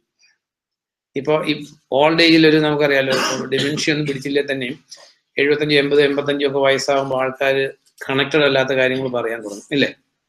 എല്ലാവർക്കും വരുന്നല്ല, പറയാറുണ്ട്, പഴയ കാര്യങ്ങളൊക്കെ പറയും. സെയിം വേ ദാവീദിന് വയസ്സായി, ദാവീദ് ഫൊർഗീവ് ചെയ്ത ആളാ. ശിമയി ശപിച്ചപ്പോ അന്ന് ദാവീദ് പറഞ്ഞു, ദൈവം അനുവദിച്ചതാണെങ്കിൽ എന്റെ ഹൃദയത്തിന്റെ വേദന കാണുമ്പോൾ ഒരുപക്ഷെ കർത്താവ് എന്നോട് കരുണ കാണിക്കും. നല്ല ഹൃദയമായിരുന്നു. പക്ഷെ ഇത് ഒരു ടോട്ടൽ ഫൊർഗീവ്നെസ് ആയിരുന്നില്ല. ഈ ഡിമെൻഷ്യ പിടിച്ചപ്പോൾ ഡിമെൻഷ്യ അല്ല, പ്രായമായി കഴിഞ്ഞ് മരിക്കാറായപ്പോ എന്ത് പറഞ്ഞു കൊടുത്തു? സോളമന് പറഞ്ഞു കൊടുത്തു, ശിമയി എന്നോട് ചെയ്തതൊക്കെ അവനെ വാക്ക് കൊടുത്തിട്ടുണ്ട്, കൊല്ലില്ല എന്ന്. പക്ഷെ നീ വാക്ക് കൊടുത്തിട്ടില്ല, അതുകൊണ്ട് നീ നിന്റെ ബുദ്ധി ഉപയോഗിച്ച് വേണ്ട കാര്യങ്ങളൊക്കെ ചെയ്തിട്ട് മരിക്കണം. അപ്പൊ നമ്മുടെ ജീവിതത്തില് നമുക്ക് ഇവിടെ നമ്മുടെ ജീവിതത്തിൽ അങ്ങനെയുള്ള ഫൊർഗീവ്നെസ് വലിയ ഉണ്ടോ? നമ്മൾ ഫൊർഗീവ് ചെയ്തു കാരണം കർത്താവിലേക്കൊക്കെ വന്നു. ഇനി അൺഫൊർഗീവ്നെസ്സും കാര്യങ്ങളും അപ്പൊ for the sake of compromise അല്ലെങ്കിൽ സമാധാനം സ്ഥാപിക്കാനായിട്ട് ഒന്ന് അല്ലെ ആ വീട്ടിൽ പോയി ഒന്ന് കയറി ഇറങ്ങി എല്ലാം പറഞ്ഞു. ശരി, അപ്പൊ ദൈവത്തിന്റെ മുമ്പിൽ നീതിയൊക്കെ നിറവേറ്റി. ഇനിയിപ്പോ ആരോടും പിണക്കമില്ല, എല്ലാം റെഡി, കർത്തൃമേശ എടുക്കാനും ഒരു പ്രശ്നമില്ല, എല്ലാവരുമായിട്ട് റിക്കൺസൈൽഡ്. പക്ഷെ ഉള്ളില് ചെറിയൊരു റെമനന്റ് കിടക്കുന്നുണ്ട്. അത് ഡിമെൻഷ്യ പിടിക്കുമ്പോൾ പുറത്തു വരും, അല്ലെങ്കിൽ ഓൾഡ് ഏജ് ആകുമ്പോ എന്ത് വരും? അത് പുറത്തു വരും. ഈ ഇതില്ലേ നമ്മുടെ ഈ നർക്കോനാലിസിസിൽ നർക്കോത്തിൽ കയറി കഴിയുമ്പോ ഒന്നും മറച്ചു വെക്കാൻ പറ്റത്തില്ല. സെയിം വേ ഇപ്പൊ നമ്മുടെ ഫൊർഗീവ്നെസ്, ഇപ്പൊ നമ്മൾ മറ്റൊരാളുടെ കഷ്ടത്തില് സന്തോഷിക്കുന്നവരാണോ, അല്ലെങ്കിൽ ആ ആൾ എന്നാലും എന്നോട് ഇങ്ങനെ ചെയ്തിട്ട് ആൾക്ക് എന്തായാലും നോക്കുന്നത്. We are nobody to judge. ഒരാൾക്ക് സംഭവിച്ചത് നമ്മളോട് ചെയ്തതിന്റെ ഫലമൊന്നും ആയിരിക്കില്ല, നമ്മുടെ തെറ്റിദ്ധാരണയായിരിക്കും അത്. അറ്റ് ദി സെയിം ടൈം നമ്മുടെ ഹൃദയത്തിൽ എത്ര ഫൊർഗീവ്നെസ് ഉണ്ടെന്നുള്ളത് കർത്താവിന് അറിയാം. അബ്സല്യൂട്ട്ലി. ഇപ്പൊ നമ്മളുമായിട്ട് ഒരാൾക്ക് ഒരു പ്രശ്നം ഉണ്ടായി, നമ്മൾ ഫൊർഗീവ് ചെയ്തു. കാരണം കർത്താവ് പറഞ്ഞിട്ട് ഫൊർഗീവ് ചെയ്തില്ലെങ്കിൽ അതെല്ലാം വീണ്ടും അക്കൗണ്ടിലോട്ട് ആക്കുമെന്നൊക്കെ പറഞ്ഞിരിക്കുന്നത്. കാരണം ഞങ്ങൾ ഫൊർഗീവ് ചെയ്തു. അറ്റ് ദി സെയിം ടൈം ആ ആൾക്ക് ഒരു പ്രശ്നം ഉണ്ടാകുമ്പോൾ എന്നാലും എന്നോട് ഇങ്ങനെയൊക്കെ ചെയ്തിട്ട് ഇപ്പൊ എന്തായി, നമ്മൾ ജഡ്ജ് ചെയ്യുക, ദൈവത്തിന്റെ സ്ഥാനത്തിരിക്കുക. അപ്പൊ അതവിടെ പറഞ്ഞേക്കുന്നേ, സഹോദരൻ പലായനം ചെയ്യുന്ന അയാളുടെ ആളുകളെ വെട്ടിമുറിക്കാൻ നീ കവലയിൽ നിലയുറപ്പിക്കരുതായിരുന്നു. ദുരിത ദിനത്തിൽ അവരിൽ ശേഷിച്ചിരുന്നവരെ ശത്രുവിന് നീ ഏൽപ്പിച്ചു കൊടുക്കരുതായിരുന്നു. അപ്പൊ അവസരം കിട്ടിയപ്പോ ഏദോമ്യര് ഇസ്രായേൽക്കാരോട് പക വീട്ടി. അപ്പൊ നമ്മുടെ ജീവിതത്തിൽ നമ്മളോട് ഉപദ്രവം ചെയ്തിട്ടുള്ള പല മനുഷ്യരും കാണും, വിൽഫുള്ളി ഓർ അൺനോയിങ്ലി. കർത്താവ് മാതൃക, ഇവർ ചെയ്യുന്നത് എന്താണ് എന്ന് ഇവർ അറിയുന്നില്ല. കാരണം അൺഫോർഗീവ്നെസ് ഹൃദയത്തിൽ വെച്ചുകൊണ്ടിരിക്കുന്നത് ഫൂളിഷ്നെസ് ആണ്. കാരണം ദൈവത്തിൽ നിന്നുള്ള കൃപയും കരുണയും എല്ലാം നഷ്ടപ്പെടുത്തുന്ന കാര്യം. അപ്പോ നമ്മൾ വായിക്കുന്നില്ലേ, 2 കൊറിന്ത്യൻസിൽ വായിക്കുന്നുണ്ട്, നിങ്ങൾ ക്ഷമിച്ചവരോടെല്ലാം ഞാനും ക്ഷമിക്കുന്നു. അടുത്ത സെന്റൻസ് അടുത്തെന്താ ഇത്തിരി ഉണ്ട് ഇതിന്റെ ബാക്കി. അതൊക്കെ വേറെ സ്ഥലം. ഇതിന്റെ കണക്റ്റഡാ. സാത്താൻ നമ്മെ കൊണ്ട് മുതലെടുക്കാതിരിക്കാനാണ്. അടുത്ത സെന്റൻസ് എന്താ? കാരണം അതെ, സാത്താന്റെ തന്ത്രങ്ങളെ കുറിച്ച് അറിവില്ലാത്തവരല്ലല്ലോ നിങ്ങൾ. കൊറിന്തോസുകാർക്ക് അറിയായിരുന്നു, പക്ഷെ പലപ്പോഴും വേറെ ദേശക്കാർക്ക് അറിയില്ല. സാത്താന്റെ തന്ത്രങ്ങളിൽ പെട്ടതാണ് ഈ നമ്മളോട് ഉപദ്രവം ചെയ്തവരോട് ടോട്ടലി ഫോർഗീവ് ചെയ്യാതെ ഇത്തിരി കയ്പ് അകത്ത് വെപ്പിച്ചുകൊണ്ടിരിക്കുന്നത് സാത്താന്റെ ഒരു തന്ത്രം. കാരണം ദൈവത്തിന്റെ അനുഗ്രഹം എല്ലാം അവിടെ ബ്ലോക്ക്ഡ് ആവും. നമുക്ക് നന്മ വരുത്താൻ വേണ്ടിയാണോ പിശാച് പ്രവർത്തിക്കുന്നത്? അല്ല, നമ്മെ നശിപ്പിക്കാനും. കാരണം പിശാചിനെ നമ്മളെ നശിപ്പിക്കാൻ പറ്റത്തില്ല. പിശാചിനെ നമ്മളെ നശിപ്പിക്കണമെങ്കിൽ നമ്മൾ പിശാചിനോട് കോപ്പറേറ്റ് ചെയ്യണം, ഇല്ലേ? നമ്മള് ബലിയാമിന് ഇസ്രായേൽക്കാരെ ശപിക്കാൻ പറ്റിയില്ല. ബലിയാമിന് കുറെ ബുദ്ധി ഉണ്ടായിരുന്നു, ഇത് ലോകത്തിന്റെ ബുദ്ധി. ഇസ്രായേൽക്കാരെ നശിപ്പിക്കാൻ ഒരേ ഒരു വിദ്യയുള്ളൂ, ഇസ്രായേൽക്കാരെ കൊണ്ട് പാപം ചെയ്യിച്ചാൽ അവരുടെ ദൈവം അവരെ നശിപ്പിച്ചോളും. അതുകൊണ്ട് അവർക്ക് പാപം ചെയ്യാനുള്ള സാഹചര്യം ഉണ്ടാക്കി കൊടുക്കും. അപ്പൊ നമ്മുടെ ജീവിതത്തിൽ നമ്മൾ അറിയേണ്ട ഒരു കാര്യം, മറ്റൊരാൾക്കൊരു കഷ്ടം വരുമ്പോൾ ശരി, അവരിത്തിരി വിലസിയവരായിരിക്കും, അഹങ്കാരമൊക്കെ കാണിച്ചവരായിരിക്കും. നമുക്ക് ഇപ്പൊ ഇത്ര അഹങ്കാരമൊക്കെ കാണിച്ചിട്ട് ഇപ്പൊ ഇവന്റെയൊക്കെ ഗതി എന്തായി എന്ന് നമ്മൾ ചിന്തിക്കുമ്പോൾ യു ആർ ജഡ്ജി. ഈ ഏദോം ചെയ്ത അതേ തെറ്റ് തന്നെയാണ്. ഈ ഏദോം നമ്മള് രക്ഷിക്കപ്പെട്ട ഒരാളോടുള്ള ആറ്റിറ്റ്യൂഡ് ഈസ് വെരി കെയർഫുൾ ആയിരിക്കണം. കാരണം ഇതിനകത്ത് വളർച്ച കുറഞ്ഞവർ കാണും, വളർച്ച കൂടിയവർ കാണും, ഇത്തിരി ഉഴപ്പന്മാര് കാണും, ഉഴപ്പ് കൂടിയവർ കാണും, തീഷ്ണതയുള്ളവർ കാണും, തീഷ്ണത ഇല്ലാത്തവർ കാണും. ബട്ട് ദൈവത്തിന്റെ മക്കൾ എന്ന് പേർ വിളിക്കപ്പെട്ടവരാണെങ്കിൽ, ഇപ്പൊ നമുക്ക് 5 പിള്ളേരുണ്ട്. നമുക്ക് 5 പിള്ളേർ പല ക്വാളിറ്റി ആണെങ്കിലും നമുക്ക് ആരോടെങ്കിലും സ്നേഹക്കുറവ് കൂടുതലുണ്ടോ? All are equally important. അപ്പൊ ഇത്തിരി ഒരു കർത്താവിന്റെ നാമം ദുഷിപ്പിക്കുന്ന ഒരു മകനാണെങ്കിലും ആ ആളെ കുറിച്ച് നമ്മള് ശത്രുവിനോട് കൂടെ ചേർന്ന് അപവാദം പറയാനായിട്ട് തുനിഞ്ഞാല് ദൈവം നമുക്ക് എതിരായി തീരും. അതുകൊണ്ട് നമ്മുടെ ജീവിതത്തിൽ വളരെ സൂക്ഷ്മതയോടെ ജീവിക്കേണ്ടവരാണ്. ദി സെയിം ടൈം ഇവിടെ ഏദോമിന്റെ പാപം നമ്മുടെ ജീവിതത്തിൽ ഉണ്ടാകാൻ പാടില്ല. അപ്പൊ ഇവര് ശത്രുവിനോട് കൂടെ ചേർന്ന് ഇവരെ ആക്രമിക്കാനായിട്ട് തുടങ്ങി. അപ്പൊ നമ്മുടെ ജീവിതത്തിൽ ഈ ചിന്തിച്ചതിന്റെ ഒരു നിഴല് പോലും നമ്മുടെ ജീവിതത്തിൽ ഉണ്ടാകാൻ പാടില്ല. വേറെ സഹോദരനെ സഹായിക്കേണ്ടവരാണ്. സഹായിച്ചില്ലെങ്കിൽ അല്ലെങ്കിൽ നമ്മൾ ശേഖരിച്ചില്ലെങ്കിൽ ചിതറിക്കുന്നവരാണ്. ആവശ്യക്കാരനെ കണ്ടിട്ട് കണ്ണടച്ചാൽ, അവൻ നിലവിളിച്ചാൽ നമ്മളൊന്നും ചെയ്തിട്ടില്ല, പക്ഷെ ദൈവത്തിന്റെ കോപം നമുക്കെതിരെ വരും. കാരണം ഈ ആവശ്യക്കാരനെ നമ്മുടെ അടുത്ത് കൊണ്ടുവന്നത് ദൈവമായിരുന്നു. പലപ്പോഴും നമ്മളത് അറിഞ്ഞില്ലെന്നുള്ളൂ. അപ്പൊ അങ്ങനെ കൊണ്ടുവന്ന ആളുടെ അടുത്ത്, അതായത് നമ്മൾ നമ്മുടെ ആവശ്യങ്ങൾക്ക് വേണ്ടി, നമ്മുടെ മക്കളുടെ ആവശ്യങ്ങൾക്ക് വേണ്ടി റൂത്ത്ലെസ് ആയിട്ട് ചിന്തിക്കാതെ, ഇത് ജെനുവിൻ ആണോ, ഇത് ആവശ്യമുള്ളതാണോ എന്ന് ചിന്തിക്കാതെ ചെലവഴിക്കുന്ന ആൾക്കാര് വേറൊരു ആവശ്യക്കാരൻ വരുമ്പോ ഒരു 150 ക്വസ്റ്റ്യൻസ് വരും നമ്മുടെ ജീവിതത്തിലോട്ട്. ദൈവത്തിന്റെ മുമ്പിൽ നിലനിൽക്കാൻ പറ്റത്തില്ല, ജീവിക്കാൻ പറ്റത്തില്ല.